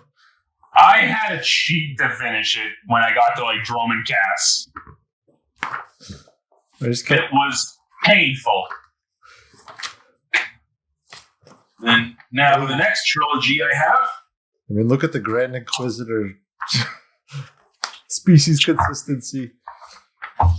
Oh, dude! I bought a couple Royal Guards, and I basically they have the same armor, like the figures from Revenge of the Sith, and I basically made the cloaks into capes, and so I have a few in there as well. This is probably one of my all-time favorite series of comics. I love Crimson Empire. Love especially Crimson Empire 1, showing the depiction of the Royal Guard. Also, if I were ever to cosplay as one, I would be Carnor Jax, because I love how his armor looks. It's just so unique. Yeah, I love this series. The art's not perfect, but the writing, because a lot of stormtroopers look a little wonky, but I don't care. Stormtroopers never have consistency either. Yeah, I know. Yeah, Rogue. And we get to see like the thing with Vader and Palpatine, and we know like how Kyrkano's got his scar. Palpatine. Grandpa Palps. Yeah, and how like Carnor Jax is trying to like eliminate every remaining member of the Royal Guard. Is that Akbar? No, or I mean, was there Akbar? I don't remember. Not Akbar, but like it was a species. And like one more page. Yeah, there. Who that? Yeah, I think that's Akbar. And here's the Lusankia. You want to bring out your Akbar figures?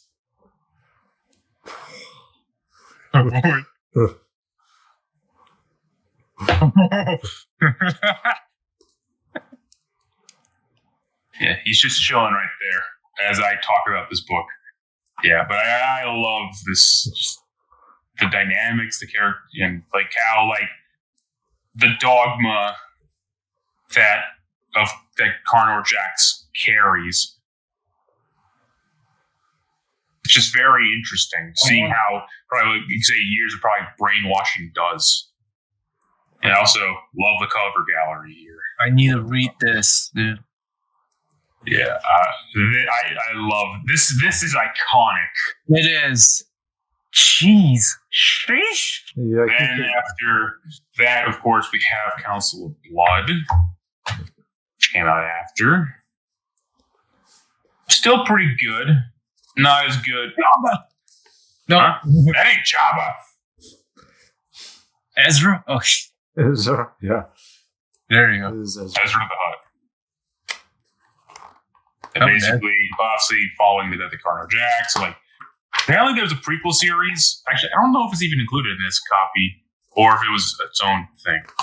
Apparently, Kier Kanos just dresses up as a bounty hunter called Keenix Kill. No, what? And basically, like, the council is this Imperial Council that's going haywire. And then there's this Hutt conspiring. And also, meanwhile, with the Empire and the Imperial Council, they're one of them is conspiring. Is conspiring with this guy. Who they? I believe that is, Nom Anor. It says Nom Anor right there. Yeah, the Yuzon Vong. I actually have the comics that the only comics that feature the Yuzon Vong. Wow. Yeah, there's here Kanos there. Yeah, like taking out Imperial higher ups. Fast forwarding. Okay, that's not. I thought it's a Whippet, not a Wookiee. Then more stuff. Again, I'm not going to go into detail. Then also my memory's a bit rusty. And also the cover gallery as well. 10 out of 10. This one is iconic for me.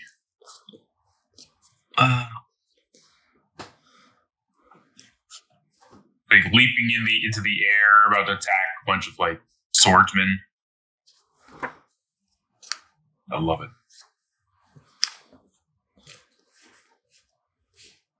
Oh yeah, here's the massive splash right there. Your Admiral Akbar figure looks like he was burned. How does he look burned? Like with his mouth. That's just how he was sculpted. Also, he looks like you know, at the Asian grocery store we have like duck. It looks exactly like that. Like or calamari. This was 1998, 1999. Because I know that this one came out in like many years later. This book took me years to find a copy. I've had these two for a long time. I've only had this one for almost 5 years. Yeah. Basil Bonehead and the Quest for Crimson Empire 3. Basically. Again, I gave up for a while. And then one day, on a day trip somewhere, while I was on vacation, I stumbled upon a comic shop with a friend. And bada bing, bada boom. We got Empire Lost. And we had finally, again, Empire Kanos taking out every other trade for Imperial. This book came out in what year?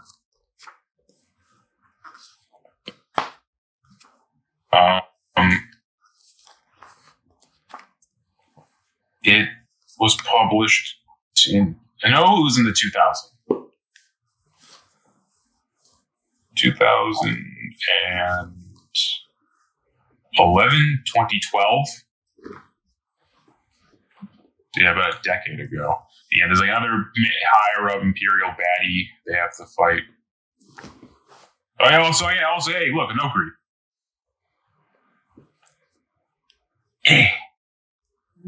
Yeah. Well, more Nogri. Yeah.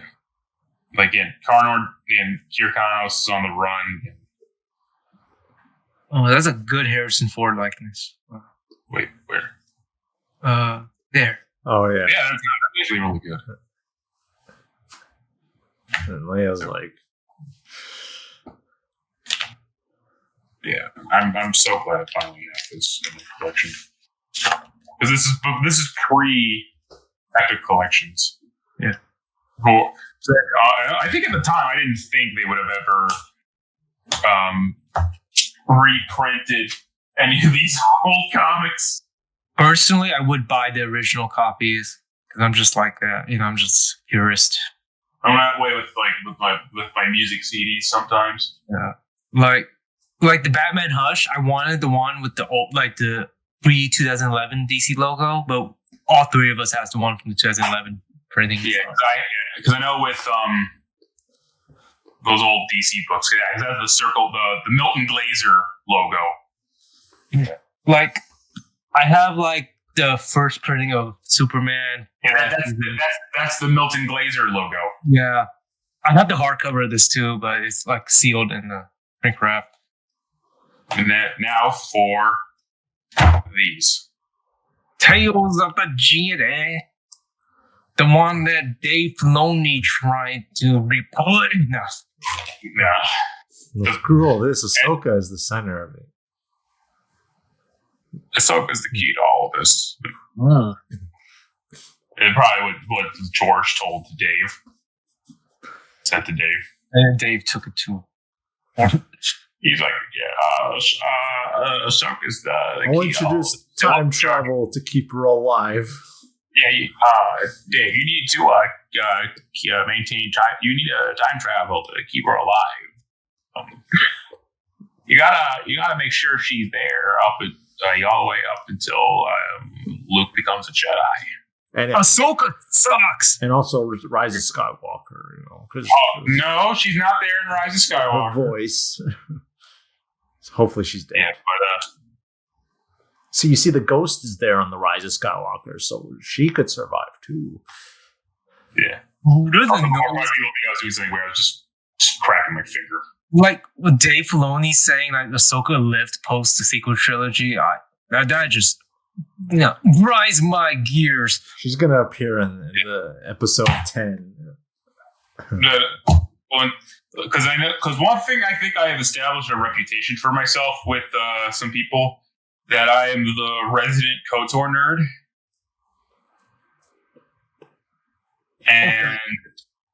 I finally solidified that by getting these books.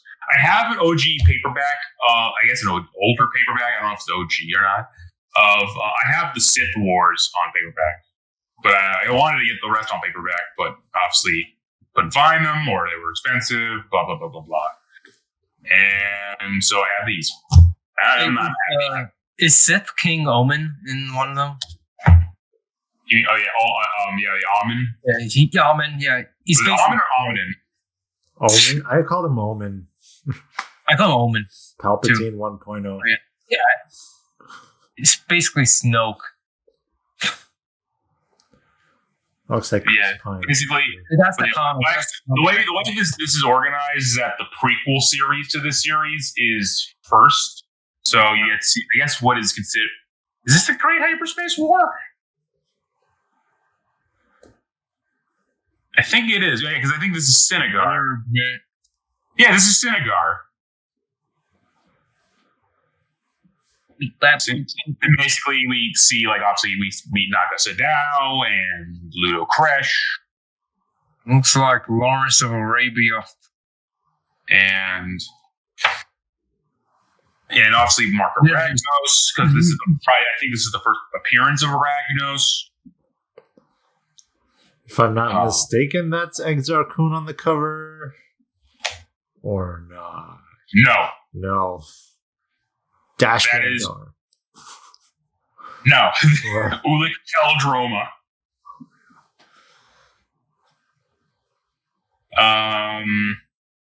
Yeah, basically, because it's funny, because now I understand what Kreia meant when talking about, like, people from Senegar came to Sith worlds. Now I know what they meant. Now I know what she meant.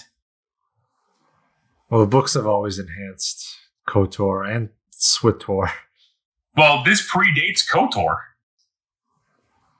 This was the inspiration for KOTOR. Wait, when does that take place in relation to KOTOR? These take place way before the events of KOTOR. Yeah, okay. And in terms of actual release, these came out in the late 90s. 4 to 36 millennia before episode 1. Jeez. But I know this takes place millennia or centuries ago. Yoda's probably around. Doubt that I do.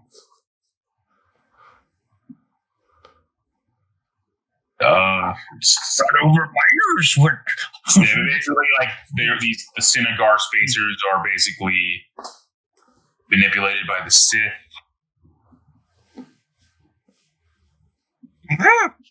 Okay.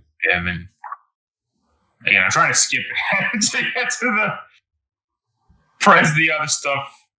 Here's Arkajeth, I believe. Okay. Who was, because his robes appear in KOTOR 2. Yeah, I believe these are Drexels, which we hear Captain Riken talk about on Onderon in KOTOR 2. Because, the Drexel larva does not look anything close to this.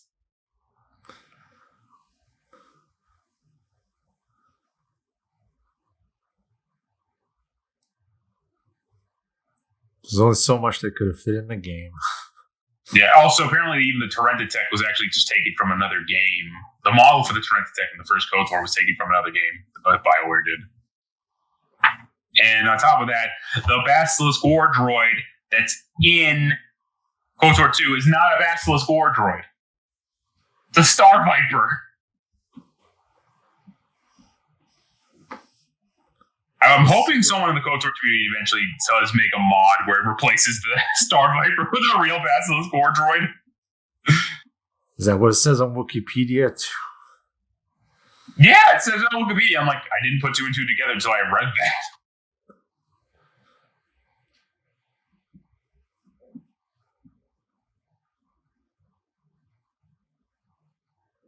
But I guess this is the Beast Wars. Yeah, I believe it's on Beast Wars. Oh, also,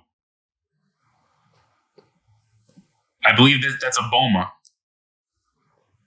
Boma Beast. Because, a lot of these creatures appeared in here before. KOTOR.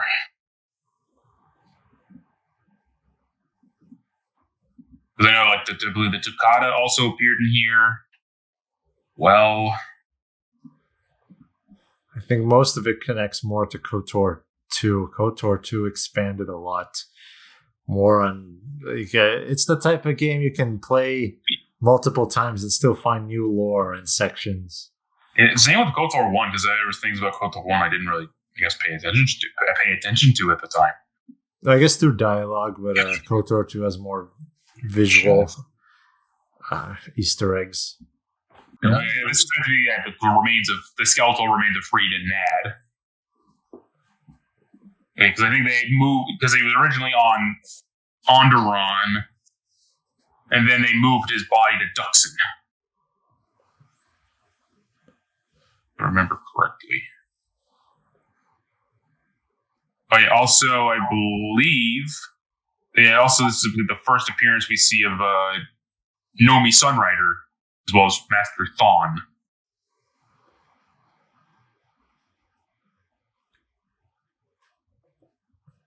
And her daughter, Vima Sunrider.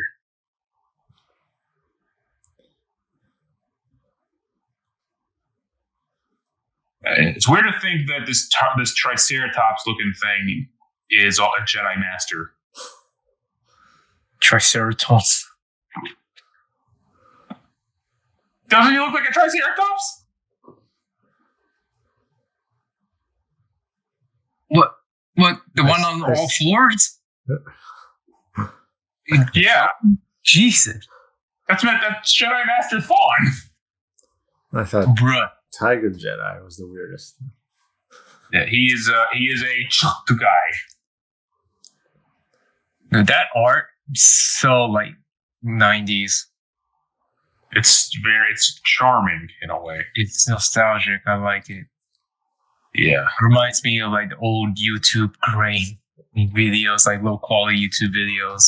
Takes me back to that time. I believe actually I don't think it's in this series, but in this volume, I apologize. I don't know anything about or I'm just like. But in this volume, we have Warb Null.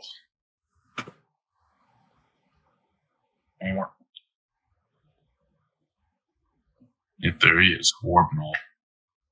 Here's King Almond.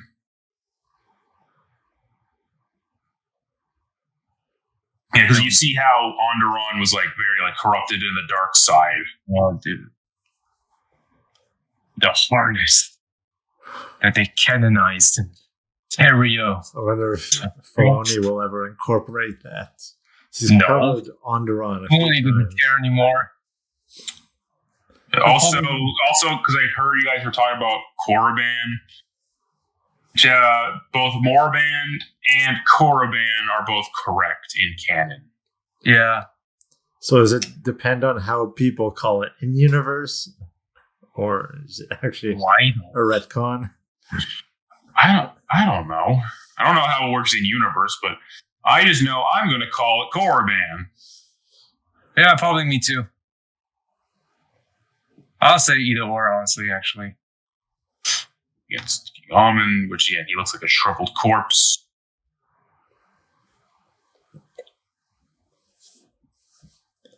Oof. Oh, yeah, that's where... That's where he looks like Snoke the most. Yeah. Huh? Like that one panel at the bottom. Oh, yeah, right there. That's dead on Snoke. That's the one most people see. Mm-hmm. I think that's the Wikipedia picture. He's like, I think these are like the only appearances he had. So like, this is the only thing that King Almond appears in. Yeah. Ew, what the hell was that? He's dying? Yeah, I think, yeah. And then after that, it's like a bunch of like artwork and all that. Yeah. But I always... Now, and then in the next one... We get to, like, obviously, we meet the Mandalorians, we meet Exar Kun. That looks like, Chris Pine? No, that looks like one of the original, like, Macquarie, concept. I think for Han. Yeah, Han Solo. Yeah. I have the Funko Pop of that actually. Yeah, so in here we past this, like we see like we get to meet Exar Kun.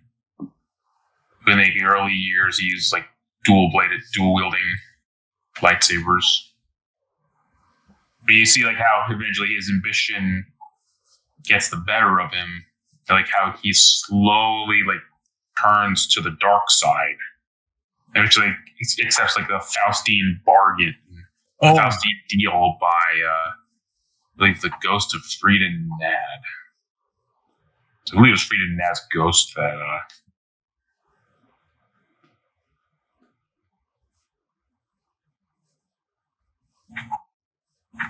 on a big neck. Mm-hmm. Yeah. Also, who was the person he was sparring with? Oh, yeah, I think it was like Silvar. Didn't Exar Kun go back and forth too between the light and the dark? No, that was not Exar.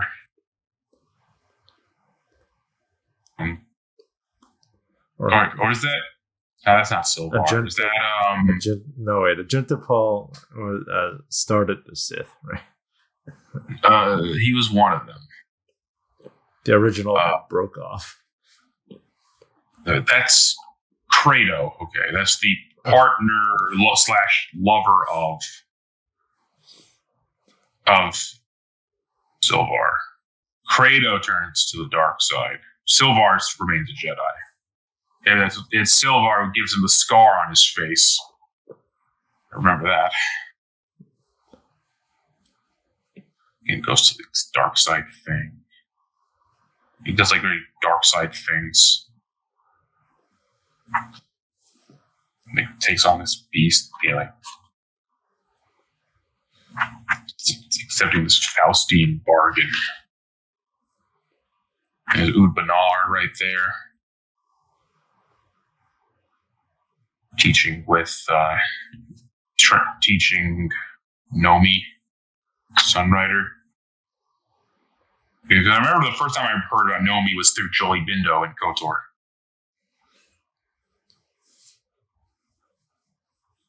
I guess a lot of the conversations now with him in the game be enhanced by this.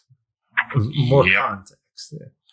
Now that I know what he meant. And then slowly. Doesn't mean I won't kill him, but. Hey, don't kill Jolie! I've never done a light side playthrough.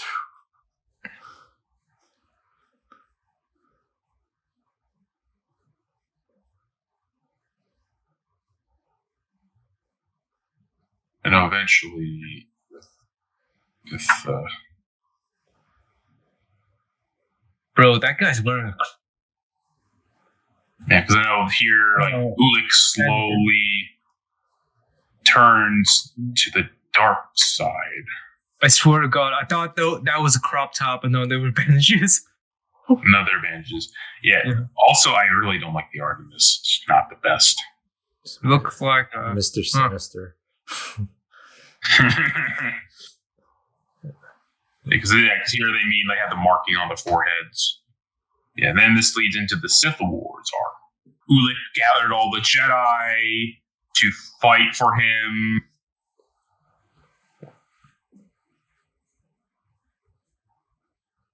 And it's cool to see, like, apparently Jolie, his wife, was one of them, but obviously she's not in this.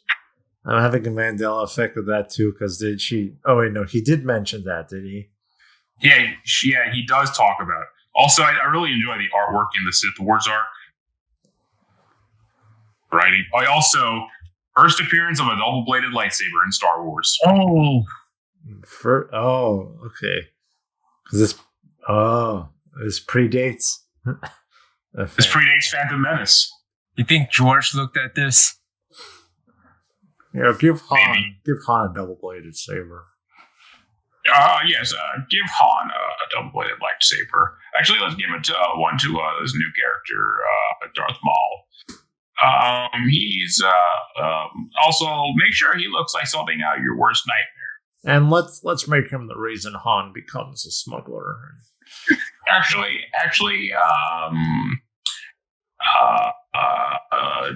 scrap that first part. Draw me your second worst nightmare. That's literally how it went. Oh. It's literally the story of Darth Maul's design. Oh, so that's basically concept art Darth Maul. Drop Satan. Oh, yeah. I think in here we also see the Hissus as well. The Hissus? The creatures that we see in KOTOR 2. Oh, the ones I see in my backyard. Dinosaurs. Then it's maybe the creatures. More infighting between Exar Kun's servants, and they all eventually die.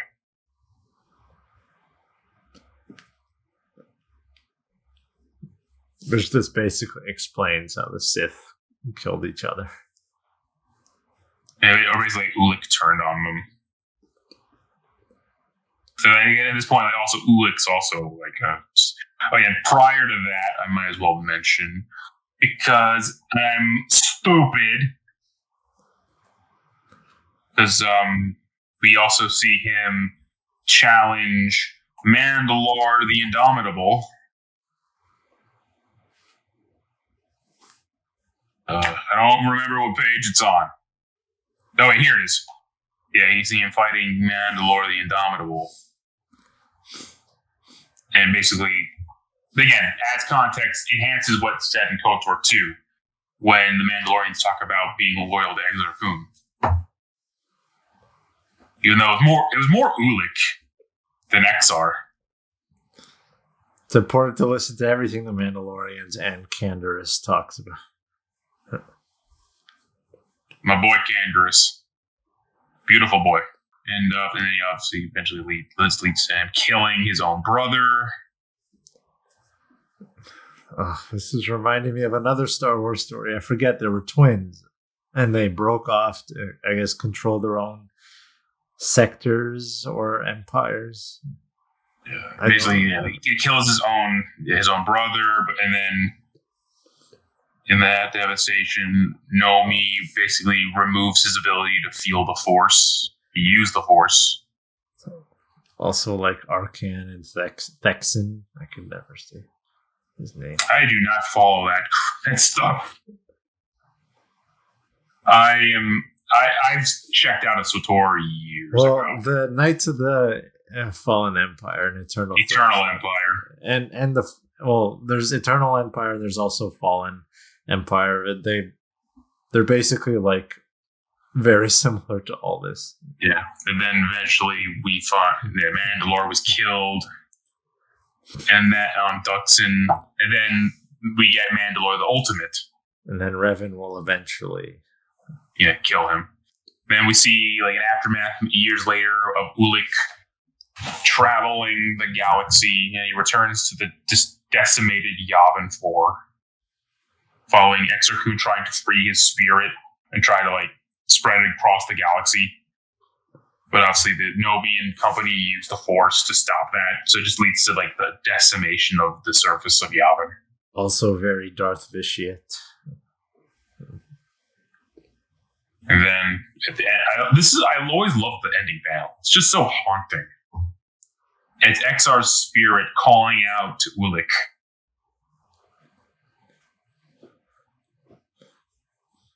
Which obviously is never awakened until Luke's Jedi Order.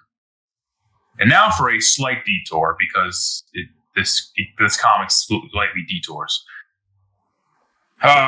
You know how there are unique items in KOTOR 1 that you can get, for example, when you defeat some of the Torrente tech in KOTOR 1? Basically, this talks about the Jedi who were there and who died. This is apparently in Star Wars. I'm surprised they haven't republished Star Wars Tales yet, because I know there are some great stories in there. Unseen, Unheard, which was the backstory for me. They do republish snippets of it. There is a story from Star Wars Tales in the Boba Fett Blood Ties collection by Marvel. Yeah. I haven't read it in a while, but I think so. Yeah, I would love to just see them republish Star Wars Tales because there's just so much rich material there to read. But then they're not like, then even in the EU, they were even like, canon within it. Oh, yeah, like Skippy the Jedi droid. Oh yeah, Skippy.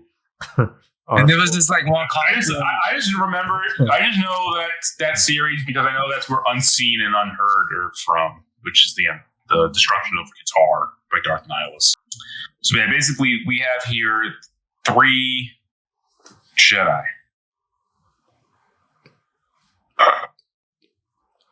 You're naughty. You Jedi. It's a Magneto outfit. Magneto. Who are the name of the... Duron Keldroma is one of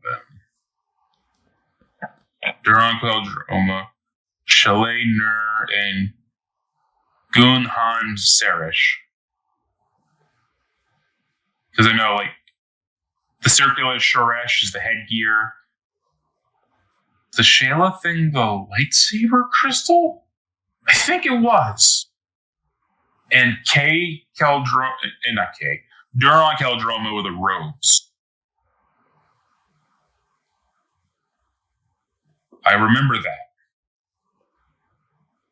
So basically, this is the backstory of the items that you find.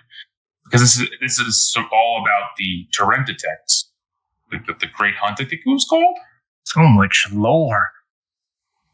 Yes. Hold on. Hold on. Suddenly, Selkath. No, fuck the Selk. No, don't you disrespect my favorite fish people. Put them all on trial. Hey, if you know what you're doing, you can get out. Fine. Are you talking about after you kill everyone in the Sith embassy? Yeah, I just mean the or the Sunreed trial. Well, kind of both, but well, with the one after you murder everyone in the Sith embassy, if you get the quest to find the missing daughter of that one female Silcath, when you kill the Dark Jedi Master, you can find a data pad and use that as your evidence, like just so you can get out and no longer be on a trial.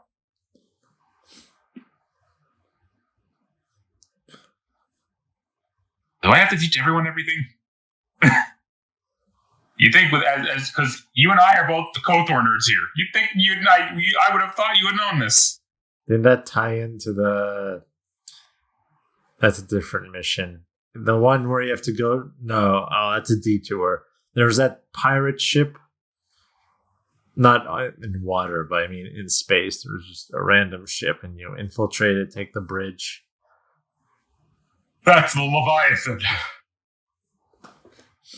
I'm on eBay right now just purchasing some Batman comics. Yeah, and then also you pointed out, yeah, we got Malik. We only have a vision about him torturing Bastila. Order confirmed. Oh. And then, we see...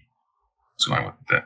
Wait a minute. One of the most difficult things for anyone in KOTOR 2 was getting the Bastila holocron to get through the tomb. Wait, Bastila holocron or the tomb of Ludo Kresh? The holocron. Well, wasn't it behind the tomb that you had to... No, you had to... the holocron was in Uthar's room. But, good idea. But apparently, you can only access it if you do the dark side. If you have Revan do the dark side ending. You know, a good idea. I always do. Stream me playing KOTOR with you two, just trying to guide me. Like just being backseat drivers. Me and these two KOTOR players. Oh man. I wonder how bad that's just a recipe for disaster. Oh yeah, here the Terentatex. We have the injured Torrenta deck. I think this is the one on Kashi? No, this is Korriban. Yeah, Korriban is Valley of the Dark Lords. I'm not paying attention. I'm sorry.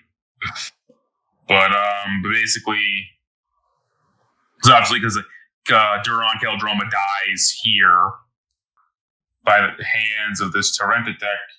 Yeah, because he uses the Blade of Baka and stabs it. It's like in his flesh. Because that's where you find it in the game. This came out after the game, for just a little FYI.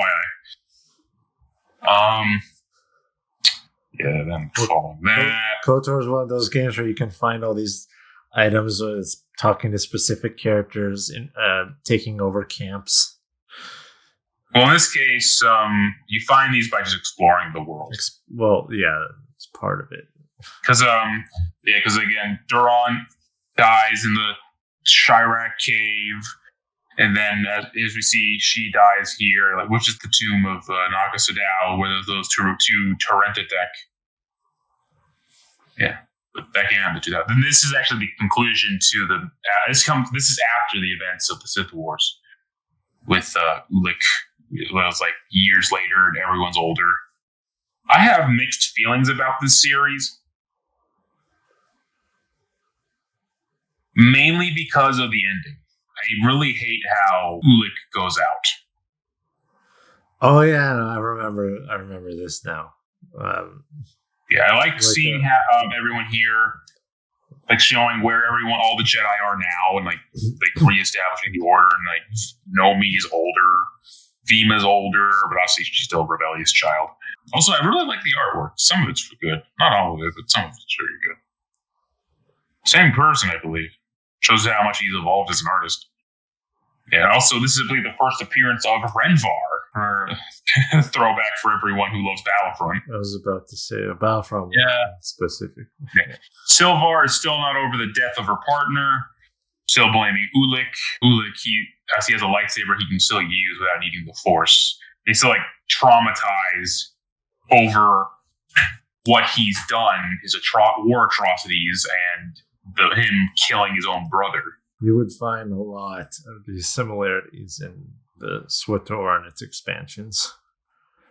Despite these being first, Vima manages to find Ulic, and he teaches her the Force. I would even say SWTOR is basically direct sequel to all of this, because a lot of the dialogue, especially when you're doing missions on the Sith side and you're going to the temple and speaking to Scourge and other Sith at that time, they go over all of these names and stories. And some of the characters you even encounter with their spirits or their essence, since they're Sith. Interesting. So, I know it's an MMO. It's not appealing to everyone, but I used to play it back in the day, but that was a long time ago. Yeah, how was he wearing? Huh? That rebel helmet looking. Yeah, it's weird looking. And it shows them rebonding with Nomi, rebonding with meeting with Ulic, paying homage to their fallen masters. More training. Eventually, Sylvar comes over and tries to commit murder and basically act like a Sith.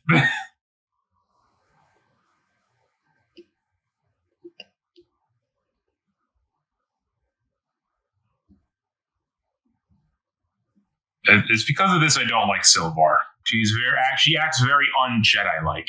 But again, she's acting out of emotion for her partner.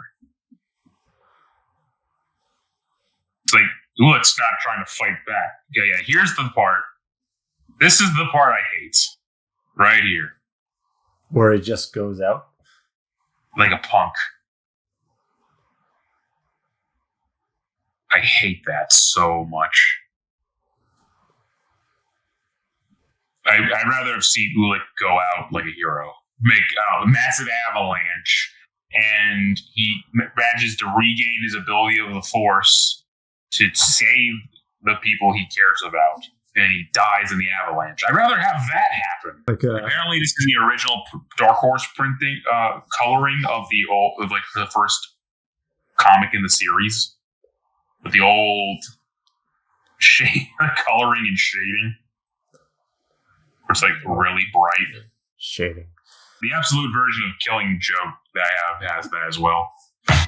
So that's all of the Star Wars comics. Do you want me to go into the horror comics now?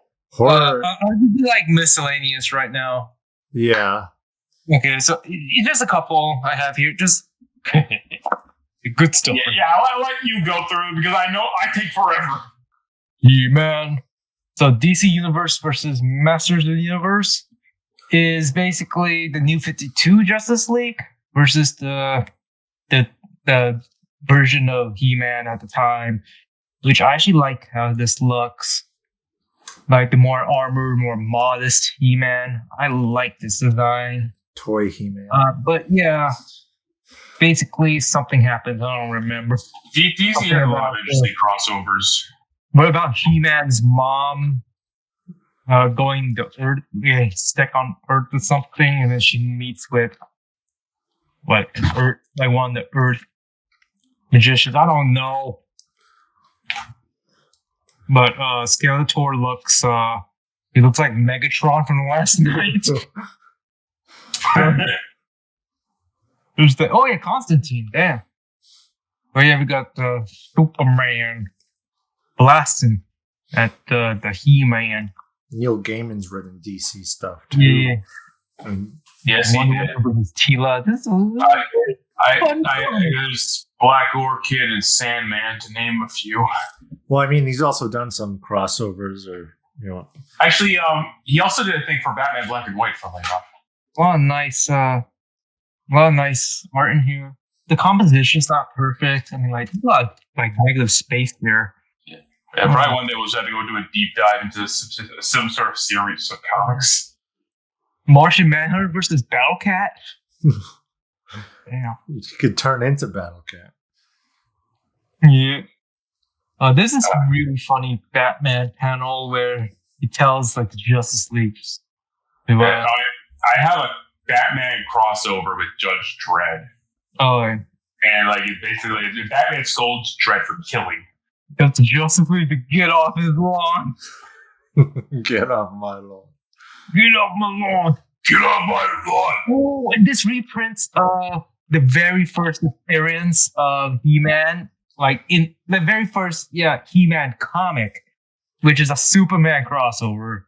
Like the very first DC comic with He-Man. Yeah.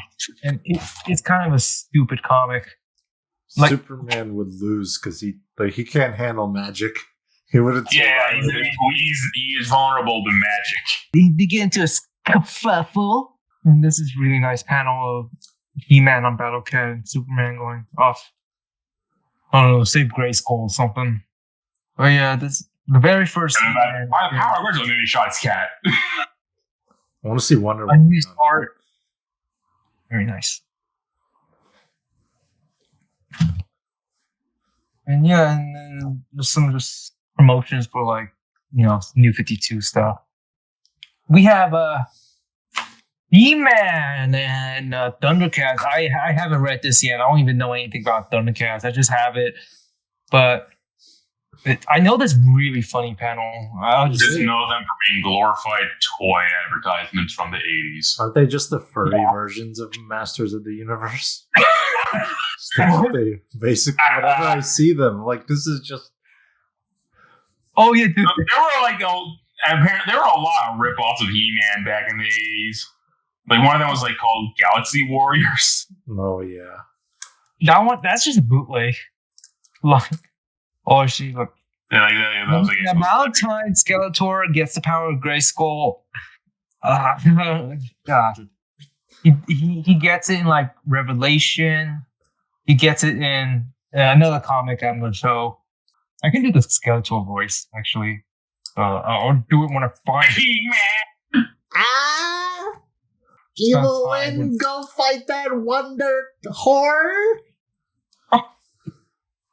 Sounded almost like Peanut from Jeff Dunham.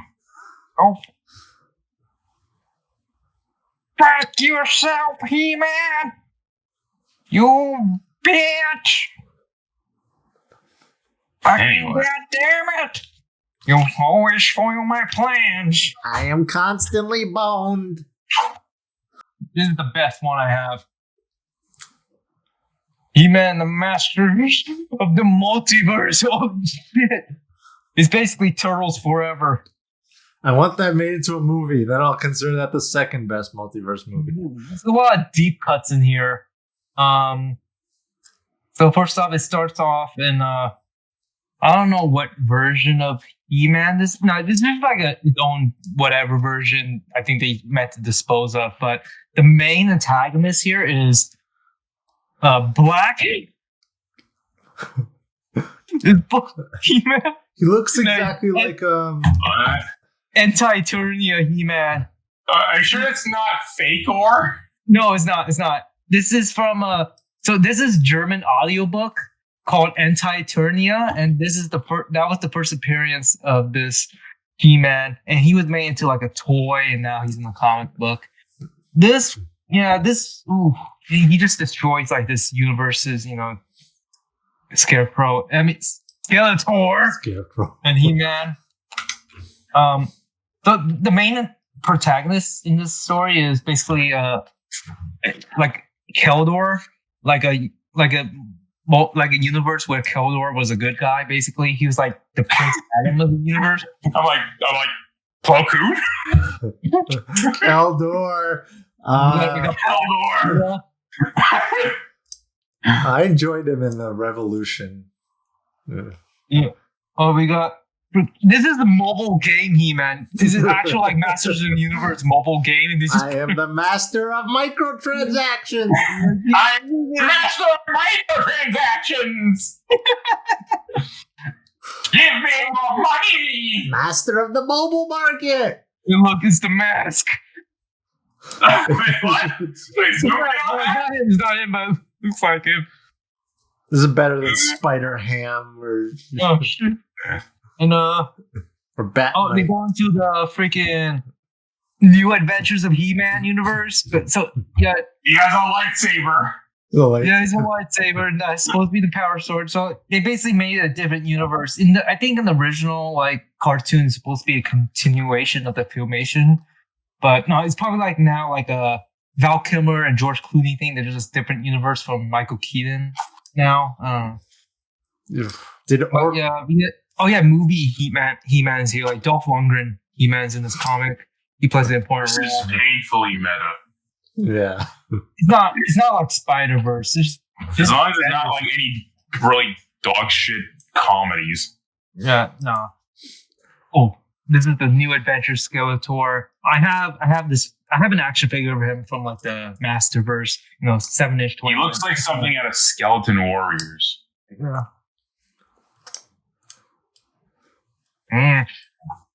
I borrow some of your life energy to ease my pain, boy. Hey, boy. Yeah. I don't know why. If you tweak that voice just a little bit, you could sound like Meatwad from Aqua Teen Hunger Force. And me sounds like I'm choking. I bought multiple figures of Zodax so I could have like the whole Council of Zodax. This is Spectre. This is like an original character created by like, I think he was the guy who he was basically managing the like Masters of the Universe Classics toy line by Mattel. So he created a character called Spectre. This is the 2003, like 2002, 2000X He-Man cartoon universe, and they actually put Disco Skeletor in here. He was like a variant version of the action figure. Disco Skeletor? That's what the fans called him. But I am the most fabulous dancer in all of disco! He's done the greatest moves in Eternia! I will school all all of you in Eternia with my mad skills in disco. I played I have no idea where I'm going with this. I played the 2000X He-Man video game, which was a Europe exclusive. It's a janky game, but I just like it because it's He-Man. Yeah, this is the He-Man from the 2000X universe with the snake armor. So Aquaman. Yeah, they just like bounce between universes. So there's so many universes. I'm like, how can I don't even think that the original He-Man was even had all that much depth back in the day. I mean, it was like directly based on mythology. Oh, Filmation He-Man. I watched it as a kid, Because also we're talking about 80s cartoons, and where weren't even allowed to punch someone. There was a very hammed-in, forced message about how you should be a good person. Like, don't do drugs. Yeah.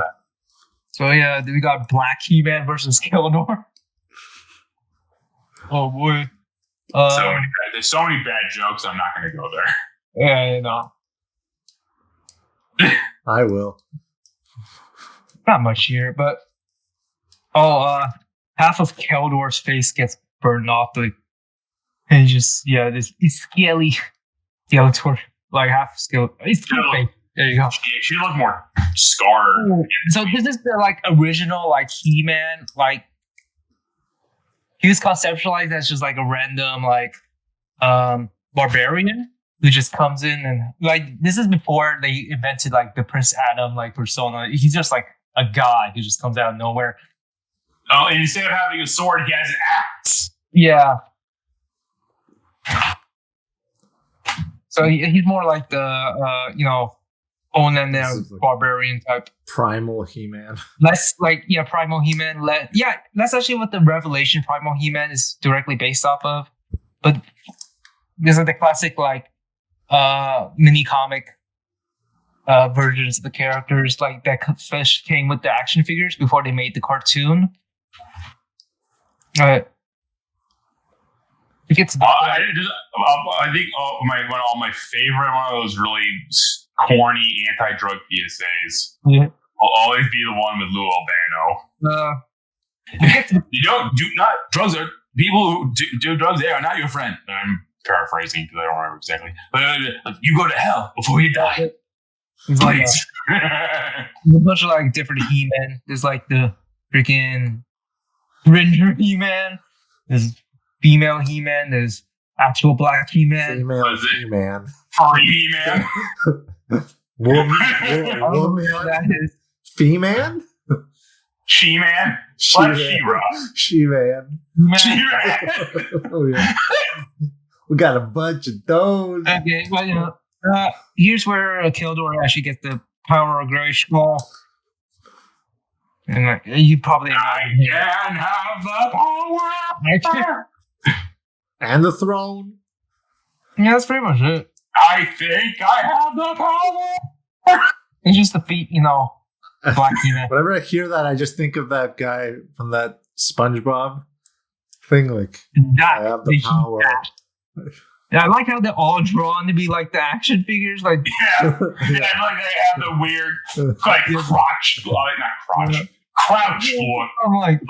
have thumb up, they're holding a weapon. So dumb. Oh, so I did read this He-Man Injustice versus Masters of the Universe. It was fun.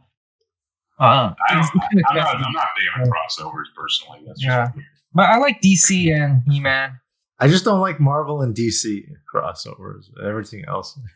I need eventually. I have the Hanna-Barbera DC. Yeah, that's a conversation for another time. I don't like Marvel and DC crossovers, but I wish they did another one. They teased it with Doomsday Clock, but they did not even do anything. Anyway, Lone Ranger. They said it would be in 2030 or something. It's just a version Lone Ranger. I don't know. I don't think I finished it, but it's just a comic interpretation. Just nice John Cassaday art. John Cassaday, he's hit or miss. His Star Wars stuff is not good. What did he do with Star Wars? He did the Jason Aaron one, the very first Jason Aaron Marvel run. The one where like Luke and company are infiltrating that one facility. I think so. I don't know. I remember liking that one. But yeah, his art in Lone Ranger is really nice, and of course, Blue Jacket's a ripoff of Lone Ranger. Yeah, because I have all these like other stuff here, but again, I'll save the horror section for when you're done. Yeah. On lawsuit. I try and make him different. Fair use. Remember Vigilante from DC? Like the cowboy Vigilante. He looks exactly like the Lone Ranger, just without the eye mask. Or Green Hornet. Green Hornet and Lone Ranger are the same canon. They're related, actually. Like, Green Hornet is like Lone Ranger's like great freaking nephew or something. He-Man action figures. We got the freaking Origins battle armor. Wonk. Asian face. Basically. Asian face. I don't even like this. It doesn't look good on his body. It's a good face on its own, but it doesn't look good on here.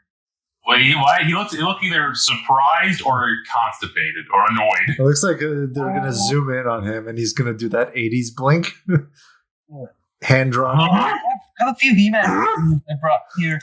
Well, this is basically like just a new interpretation of him. Like, it's just a new like interpretation. That's it. Like, how many He-Man figures do you have, man? A lot. I still have some in the pack. I have almost like the entire line of Masterverse. God. Well, I do have the new Adventures He-Man with the lightsaber. I have the shirtless He-Man that Michael has. I have. I don't have any He-Man. Like, all I have are like some Star Wars, and I have like a few Hulk figures. I only have Primal He-Man and Orko. Yeah, I have that one. So I have a lot of others. I don't keep track. Yeah, like I have like Green Hulk, I have Gray Hulk, and I have Red Hulk. This is the first version of the Revelation He-Man from the Netflix Kevin Smith series. This is a fun figure. I like these figures for two different reasons. Like, I like this as the more barbarian He-Man. I like this as the superhero Superman He-Man. He has a freaking H on his harness. Yeah, and this is my God. One day I just want to get myself just as a joke. I want to get one of those like the troll He-Man rip-offs. I got Prince Adam. Like, you know, the Troll Warriors or whatever they were called. Yeah. I just love to own one. I want to show you a surprise with Prince Adam. He's about to be buff. No. You know, like he just has an exposed ribcage. Oh no! Forces of Destiny, He-Man. What? Yes, sir. Forces of Destiny. He looks high. Yeah. I have power. He looks like he is high on something. Yeah. Dude, I don't like the size of this though. He's like the same height as. Oh yeah, that's weird. I don't know. That Prince Adam, it looks like a twink. Yeah, looks like the Joker. So these are the female legs for the Masterverse figures. Well, hey, Prince Adam has to maintain his girlish figure. Yeah, it's just Suicide Squad Joker. But everything else is like a Suicide Squad Joker. It is. Kill the Justice League Joker. Yeah. You got Armie Hammer.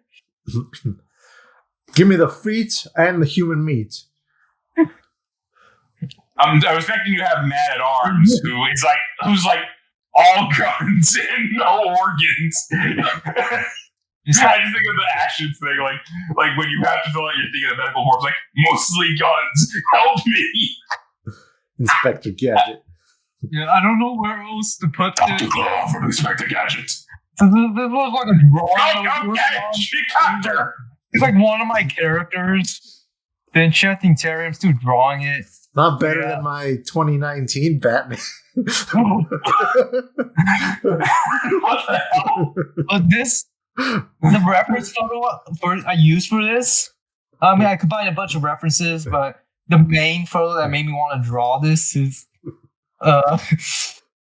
this. Oh. Boy. So I'm gonna draw like. But simultaneously, why does it look like Willy Wonka? It's like she's supposed to be like a magician, but it's gonna be like a male. Right now, for me, he just looks like Wonka. The woman, boy. Female Wonka. Well, no Wonka. It's based off of my likeness, by the way. It's a self-insert novel. Self-insert. I don't know. Let's just bring out some random shit I have. I got fucking Palpatine. And like basically like they reproduced like the vintage Palpatine. I have nothing in this room. All I have is like art books and just. This is my third one. Everything's in my other room. And I got this is the Yoda. I have 3. I think I have 3 Yodas too. Or 4 Yodas. I don't know. I don't keep track anymore. Yeah. By the way, do you want to like try to transition to the horror stuff? Speaking of horror, though, Dune. My 2004 Doc Ock. Because I have some horror books here. So. E-Man. I'm not gonna pull out Toby. He falls. First off, here are some of the few manga that I have. And exhibit. Starting off with Kyo. No anime. What the fuck is that? Manga. Kyo. Gynecology. It's Gya. What do you mean? Kyo is actually the Japanese word for fish. Okay. What about fish? Oh man. Okay, yeah. So is this like folklore? It's a horror story. About fish. About fish. On these weird apparatuses. Apparatus? What? Is the fish like telekinetic? So it's just onomatopoeia the whole time. What the? What? This is like an A24 film right now. No. Yes. Probably. Yeah, Junji Ito is like really known for like kind of messing with the mind. Like I know his most famous thing is Uzumaki, but I don't care about Uzumaki. But I don't have any interest in reading Uzumaki. Yeah, I like. Apparently, there's like this death stench going on, and then all of these like these fish come out of the water with these weird apparatuses, and it's later explained that they're based on the device that was made during World War II. And things go pretty crazy. For example, you're going to see like all these fish have these devices, and I know you're also like getting cut by them, but you have a chance of infection. That's some weird thing. Post Hiroshima. This was made in the late 90s, I think. And things get pretty freaky. Like, freaky. Like a shark on spider legs. Mechanical spider legs. Okay. It's a lot more scarier when you read it. Shark maul. Yeah, because something about a shark being on land, a literal land shark, is pretty scary. Yeah. Yeah, spooky. There's also, there's a shot with a whale. The whale? It's a whale. Brendan Fraser.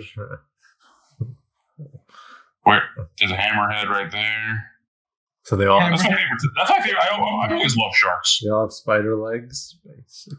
They all have these mechanical legs. And yeah, but like the girlfriend here gets like sick. She was bad. And they go to the uncle. Yeah, He-Man. It's like Merman. Okay. Mermaid Man and Barnacle Boy. Oh. Evil! How are you in your Masters of the Universe lore? Yeah, but apparently, so eventually, a lot of the fish here, actually, show like the fish, like these devices require a living host. So yeah, the fish dies out, and then the uncle tries to like study it. It gets latched onto his arm. Studying fish like Steven Hillenberg. It's like the device right here. It just looks like my router. Yeah, that it latches onto him. Yeah, it looks like mine too. Yeah, there's like a lot of like body horror and stuff like that. I know there's a panel with a whale, but I'm not gonna read it yourself. But it's a really good like horror story. Is that it's Jesus? Kind of like it's almost sci-fi-ish. It looked like Jesus Christ. It's not. That man is Japanese.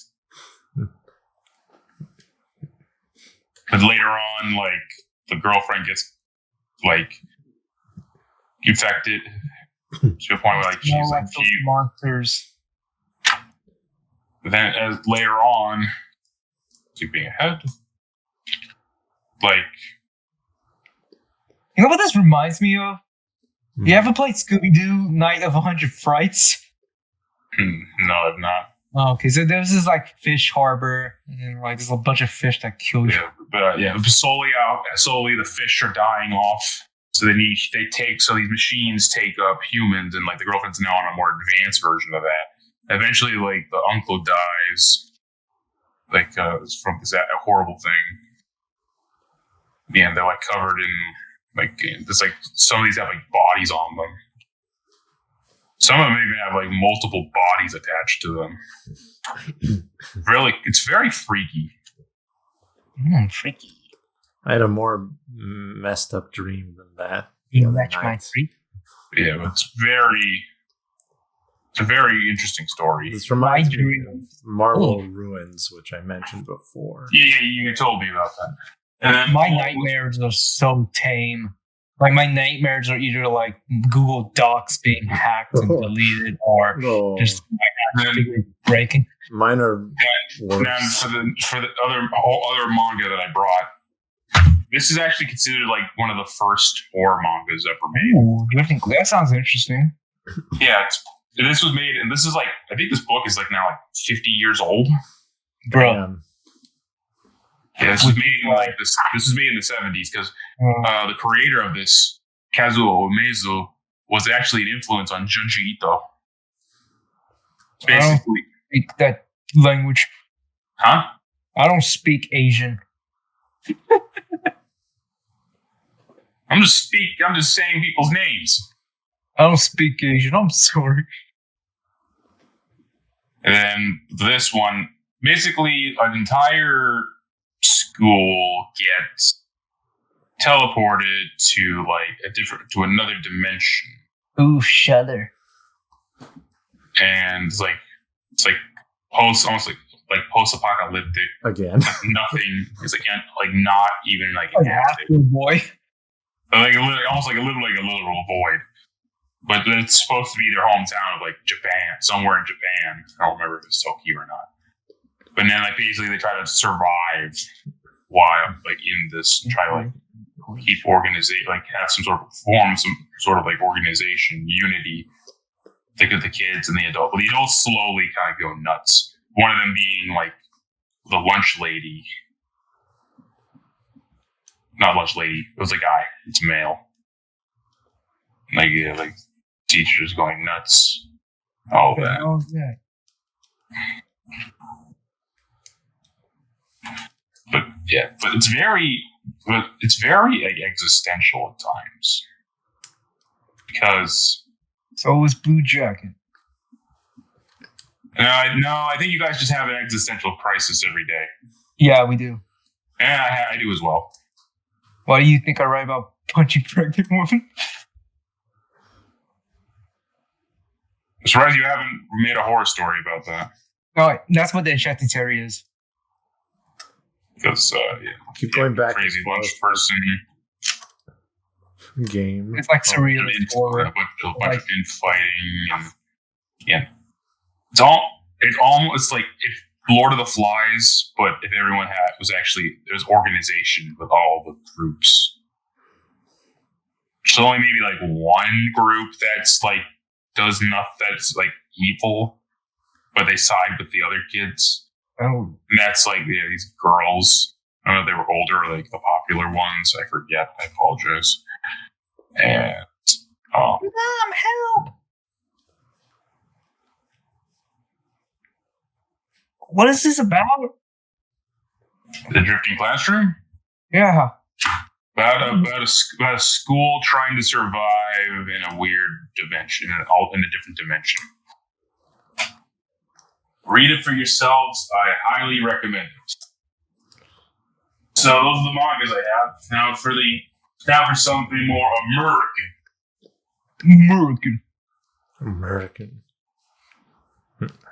Starting with my books. Ice Cream Man. Yeah, this is a hardcover collection. I have volumes 1 and 2, but there's only one that I plan on keeping, which is that one. Of course. The Dr. Seuss cover.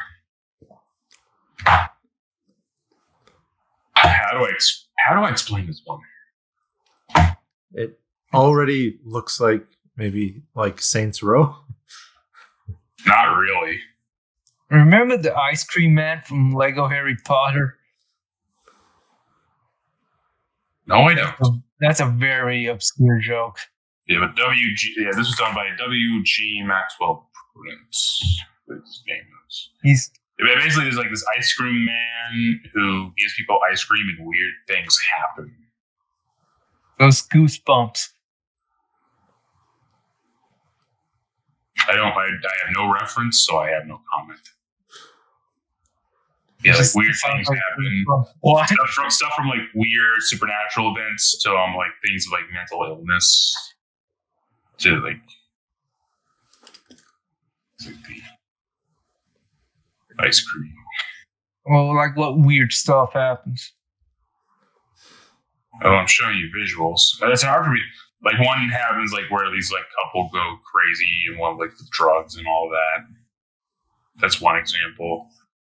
Then one that's a little bit more lighthearted is a guy who was like a one-hit wonder tries to make another song.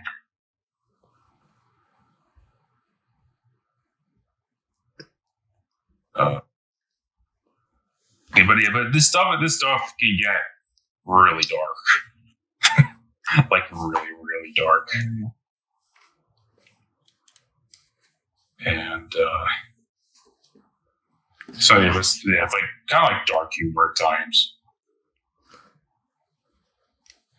Like, and there's like one where actually one of them is tied in because like there's like a dead clown or something. Can't remember. It's been a while since I've read this, so my memory's a bit fuzzy. Yeah, take a shot every time I say that. Actually, don't take a shot; you'll die. Just drink water. Okay, and then there's like this cowboy guy who's related to the ice cream man. You see, like he looks at times he can look more very demonic. And then like something happens here, like some guy falls out to his death.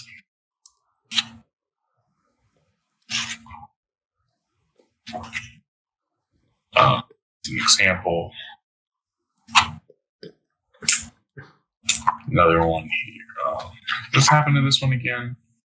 So it's like a serialized, like something bad happens like one issue focuses on something bad. Yeah. Something strange happens with each issue. It's basically something strange. My dreams are exactly like that. Ice Cream Man Busters. I need to get some Ghostbusters comics. I saw the video game, but I've not played it. I love the Ghostbusters comics. I read some of them. I want to own them though. I also like even like the crossover with the OG Ghostbusters and the now Ghostbusters. That's a really good comic. I also have. I'll get to these in a moment. Not WG, just W. Maxwell Prince also has this other series. Apologies for the folks there who are afraid of clowns. Get to this part if you have to. Well, we're all clowns, aren't we? Yeah. Hold on a second. Why does Why does Pennywise look different? There. My dreams are exactly like those, and I write them down so I can use them later. I write down my dreams sometimes. I don't really rely on them too much, though. I like looking at just liminal space. Okay. And that's it. Okay, sorry about that. You might want to. You'll have to edit this part back. I go edit this. Like. Okay, so as I was saying. Yeah, so it says apologies for those in advance who are afraid of clowns, because here's the other comic that he did. Ha ha, sad clown stories. And similarly, each issue focuses on a different clown and events, and weird hijinks ensues. Do you think people are afraid of us because we're clowns? No, because we're very strange individuals. We're scarier. Yeah, there's like a mixture of like slice of life, but it can get also really messed up. Like this one, like for example, this clown here, this clown literally gets shot in the head and survives. Yeah, clowns are supernatural. And this one's just depressing, where like a mother takes her daughter, supposedly mentally ill. Martha Wayne? Mentally ill mother takes her daughter to a circus that's no longer around, and she dies. Like is like in this what looks like a brothel.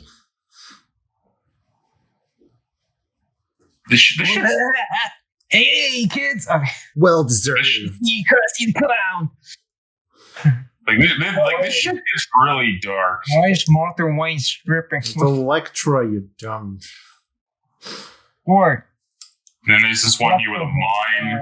Oh, it's and like he meets this robot. They wholesome, but it's also very sad. Joker movie. If anything, I think I like this more than the Joker movie. Same. Yeah. How? Yeah, because I really recommend this series if you. Grandma Clown. There's like a lot of dark stuff. Some of it can get hyperbolic. Some of it can get depressing. Oh, Dr. Seuss cover. Oh yeah, I just realized. Yeah, that's a Dr. Seuss cover. That's funny. I mean, it's all like Studio Ghibli, but more focus on the body horror. Well, this is not really body horror. This is more slice of life cranked up to 12. Next is that's some dirt. I think I'll showcase a more recent work that is by an independent creator because I love this kind of stuff. Evil Lives Omnibus. It's an independent book by Second Sight Publishing. And Evil Dead, Good Lives. Yeah, and this is basically a collection of various horror stories that the author made. So I can adapt my dreams into books. And also to continue with the ice cream man thing, this actually is the probably the most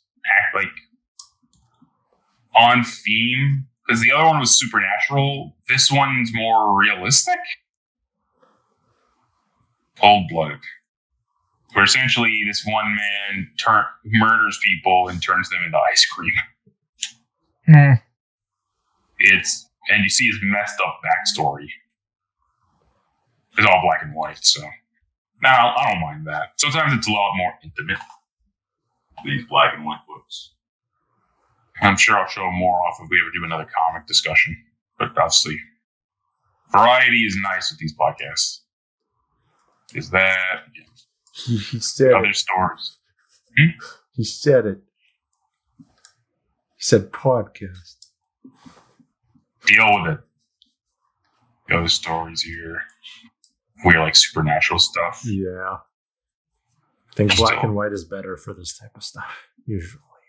So I like black and white and colored. I have no preference. Actually, apparently some of these were colored, but probably because of how rough the quality is, it's all black and white. Also, a lot of this has very visible artifacting. You can't see it in here. Oh, you. Oh. If you were to see this in person, you could see like some of it's grainy or compressed. Is it like the cubic? Yeah, like pixels. Yeah. Well, I would say that adds to the experience. Yeah, it has a show. I can't hate this. I just can't. Also, it mentions in the credits like colorists. I'm like, yeah, I know. Like, I see the works of the inkers, but I don't see the works of the colorists. So is that second version? What's that grayscale do? Yeah, I'm like, that is interesting that there's no. It has a meaning behind that. Yeah, but I do think the guy who made this, was it Bradley Golden, I think his name? Yeah, Bradley Golden. Yeah, he has some really good stories in here. It's really good. So, yeah, I wanted to shout out a independent creator. I love indie comics.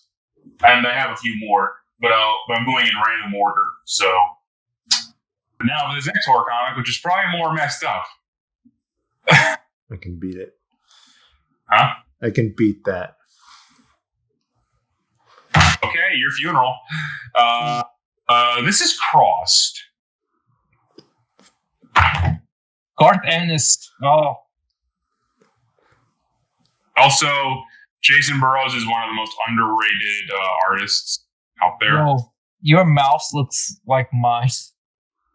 I have that same one. The one that... Mine's Logitech.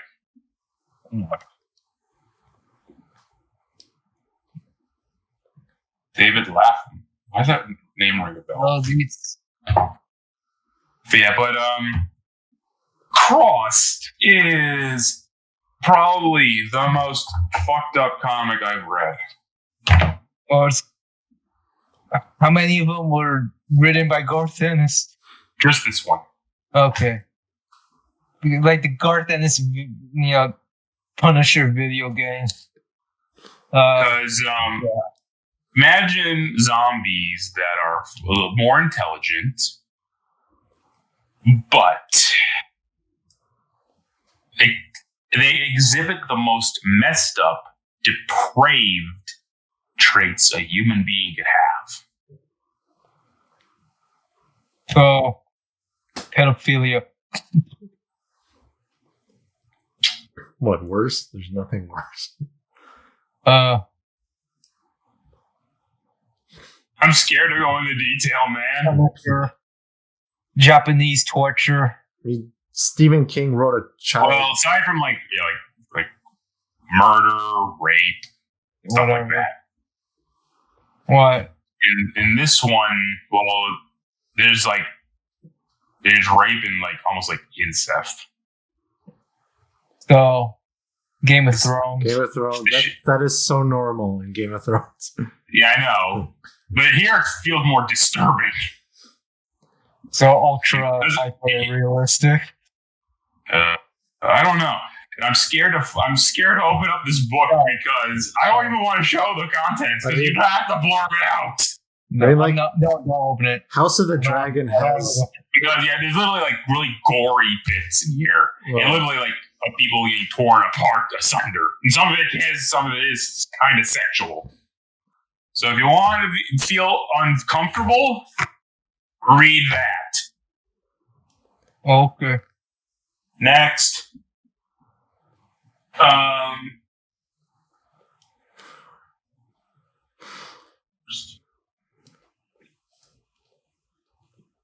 I will talk about this.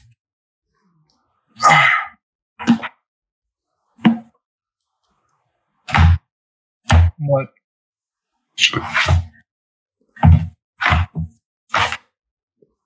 Everyone's I am actually familiar with this one. Yes. This is Monsters by Barry Windsor Smith. This book has a very interesting history.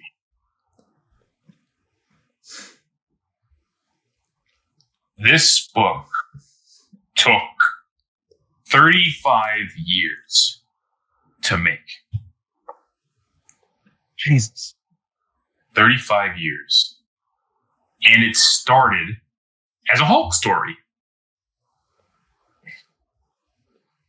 But Bill Mantlo, probably unknowingly, I don't know, plagiarized Barry Windsor Smith's story for his Hulk run.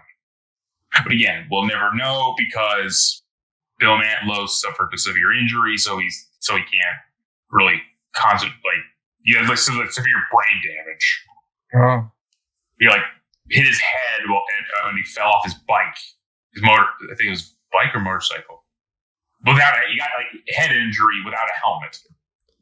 Well, most would say that's what's required to write this stuff. With Bill Mantlo, he's like forever hospitalized. He can't really do anything. He was forced into retirement. It's really sad.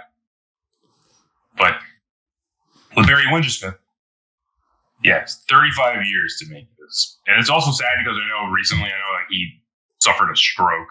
I'm like, yeah, but this book came out in 2021 and also won an Eisner. Despite the cover, this is not the real. Like, this book will make you question who the real monsters are. Because it starts off with a boy who signs up for a government program and gets experimented on with Nazi technology.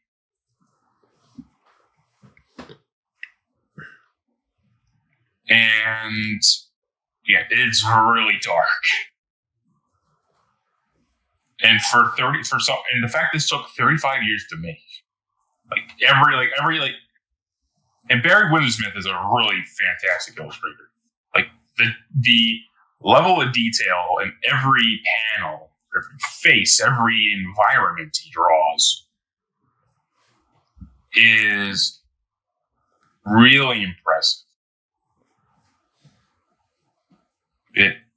There are like themes of like government corruption, child abuse, and racism in this book.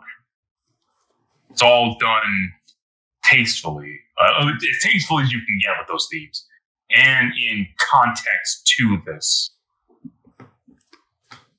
A little bit of the supernatural in here, but yeah, it's very like done like a very grounded way, or at least the supernatural elements, I'm using quotation marks, could also be caused by mental illness.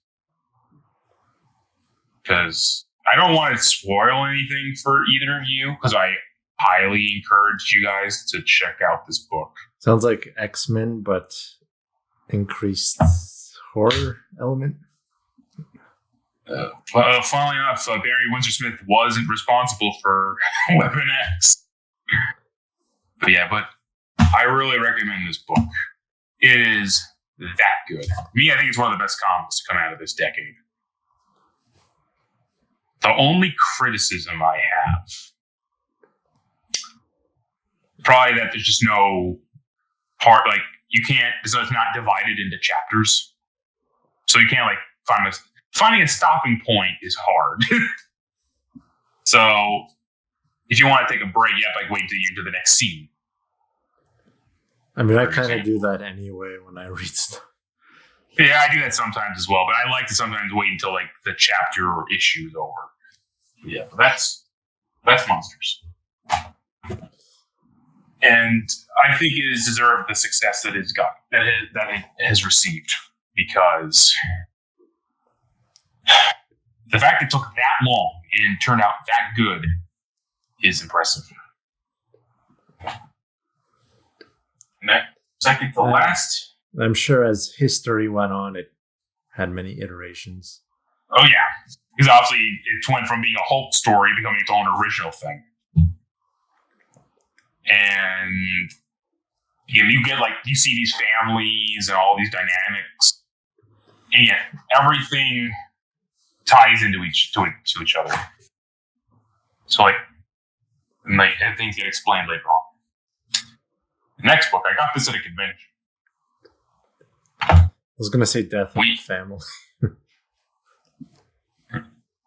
This is We Are the Rejected. This is apparently an omnibus of the series was originally published back in 2012, I want to say. But this is this is a recent re-release. Also, I think Source Point Press is one of my new favorite independent publishers because I have what's it called? Recount, which is a political thriller of the U.S. president getting assassinated during his impeachment speech, and chaos ensues with that. And another comic that I have by this publisher is called Black of Heart, which is like a detective noir murder mystery story.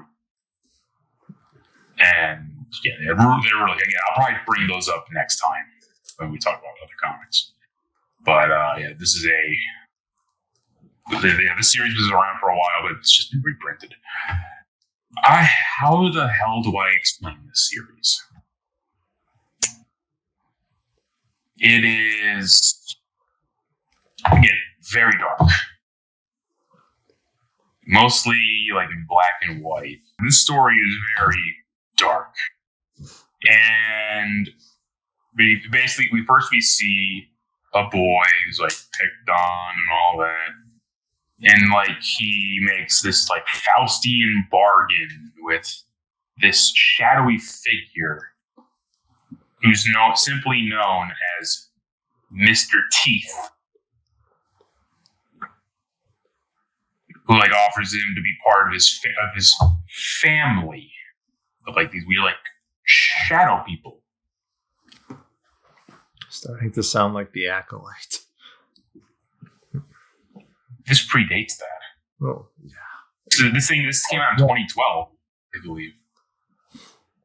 Yeah, basically, it's Faustian bargain.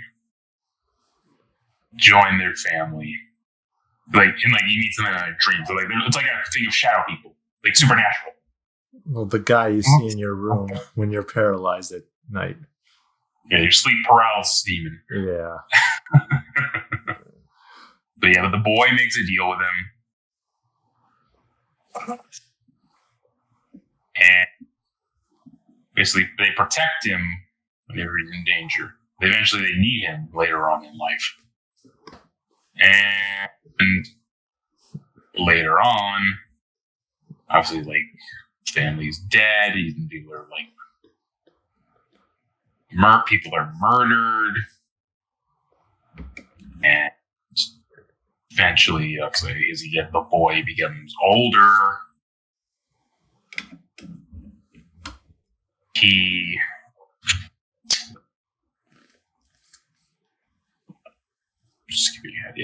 older, like eventually takes his own life later on. And he basically is here. He's now back in like a boy, shadowy form, and joins Mr. Teeth and his family. We see that continue into the next chapter. God, this actually did make me emotional when reading it. Because that's how powerful it is. Like, this lady takes her own life, who's pregnant with a baby, and like eventually, and then in the shadow realm, they have to try and find the baby. Like the baby's like, "Why do you want me? They didn't want me when you were alive," and stuff like that. They need the baby for something else, for an ulterior motive, which I'm not going to spoil.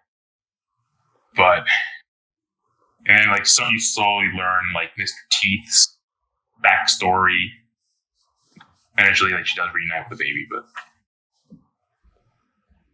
yeah, it's a very well. I really enjoyed this story. Really interesting. It's also really dark. And there's some backstory, extra stories, the backstory of the character. I also got this signed by the person who wrote this story here, and another story similar to that. But this is a fantastic series. I really enjoyed it. And it is like I said, it can get very dark. You see Mr. Teeth here with his friendly face, but there's something behind those layers. And it's really, really I really enjoyed this. So, it's like that Faustian bargain. Meanwhile, like you're in this realm in the afterlife. Very strange. This is the Red Room trilogy. Because I know, Grinberg, I know we talked about, because I brought up at Discord to you last time we spoke, and I enjoy these comics. I got into them so shortly after Trigger Warnings came out, and I got Crypto Killers like a few months back, and while I was reading, I learned that Discord died. Obviously, I don't think he was not a perfect guy, a flawed man, but I do enjoy these comics. The best way I can describe the series, it is probably the best internet best horror stories that have to do with the internet. Like it's unlike something like Unfriended. It's not a guy with Piscor was not a guy with a very boomer like take on the internet. With like he actually researched stuff like the internet phenomenon, the dark web. In this case, there are these red rooms. There are internet chat rooms. But there's what? I heard of them. Yeah, basically there's copious amounts of torture and murder and illegal activity. Well, and guns akimbo. I don't think these types of stories really work in live action because it becomes corny. Yeah, I hear about all these internet themed horror stories. I'm the horror movies. I'm this just feels really tacky. Because it's just Skype calls and yeah, exactly. Being doxxed by a ghost. Or there's it's not a horror movie, but it's Unfriended? No, that's Cyberbully. That is one of them. Unfriended. Yeah, Unfriended was one of them, and then they did where that one was really bad supernatural, and then the next Skype movie was just a bunch of dark web stuff. Yeah, and those were. No. And I thought of Cyberbully, but that's more of a really bad moral movie. I know about that one. Yeah, Netflix, I think. No, it's not Netflix. This was 2011, 2012. Was it the one with Emily Osment? No, not Emily Osment. Wait, no, yeah, that is her name, isn't it? Or am I thinking of a different one? Is that the character's name or the actress? The actress. Because I don't know any of the name of the actresses. Oh. Well, did she take drugs at the end to try to, Yeah, she takes the pill, tries to take. She can't get the cap off. Yeah, okay, that bad one. Yeah. Yeah, I can't get the cap off. This is bad. And then it's you need to regulate the internet. I'm no. Discord here. He obviously poured tons of research, and even what led to his death and reading the intros to these books, where because in the intros to these books, they basically Ed Piscor talks about what inspired him to make these books, also his mental state at the time. So that's what inspired him to make these books. And again, it's interesting to see basically obviously he's not condoning any of this stuff. It's a form of emotional expression, catharsis, and yeah, you see, there's a lot of messed up stuff in these books, and it's interesting, disturbing, but very interesting. And I was I love horror comics so much. There's so much interesting stories that are told, and Red Room, and along with the other horror books I've shown, are examples of that. Because I know I've given you some recommendations. Some of these, yeah, I really enjoy these. It's weird, stuff ranging excessive violence, body horror, some very very messed up themes, and also how the identities of people who both ran the Red Rooms, as well as people who were in the chats of the Red Rooms. it's impressive. It's an impressive experiment in world building, sort of speaking. I'm always watching deep web and dark web and red room videos and like Mandela catalog and everything. So combining all of those into. Do you actually watch those red room things? Yeah, like anything deep web, dark web. Like actually going there. So obviously you could be tracked. Well, no, I don't go there, but I watch like people on their virtual machine and. Oh yeah, and people on YouTube. Well, YouTube, yeah, but they make like hour plus long videos, and they find the cults or selling illegal material or something. Yeah, or scam baiters. Scam baiters make messy, just wasting the times of scammers. I always watch those. I love those so much, especially when they like infiltrate their call centers. I always watch Jim Browning and Kit Boga. Jim Brown, the scam baiter as well. Yeah, but I really respect Piscor's research here. So obviously, us being younger, because unfortunately he was in his 40s when he passed, but he had a good understanding of what he was writing. Again, it's a shame. It's unfortunate the internet is what got to him. Yep, he was killed by internet bullies. My take on everything that happened to him. Right, wasn't a perfect man, a flawed one probably, but malicious. I don't think he was. What he was accused of is it is something that someone can make a mistake.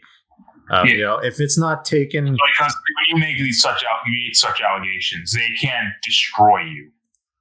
They can ruin one's life. Depends how far you take it, and because I personally don't think Piscor was like a remorseless monster, unlike some people. God knows there are some people who wait for someone to slip up just to continue to stir the pot. Those are the real monsters. So,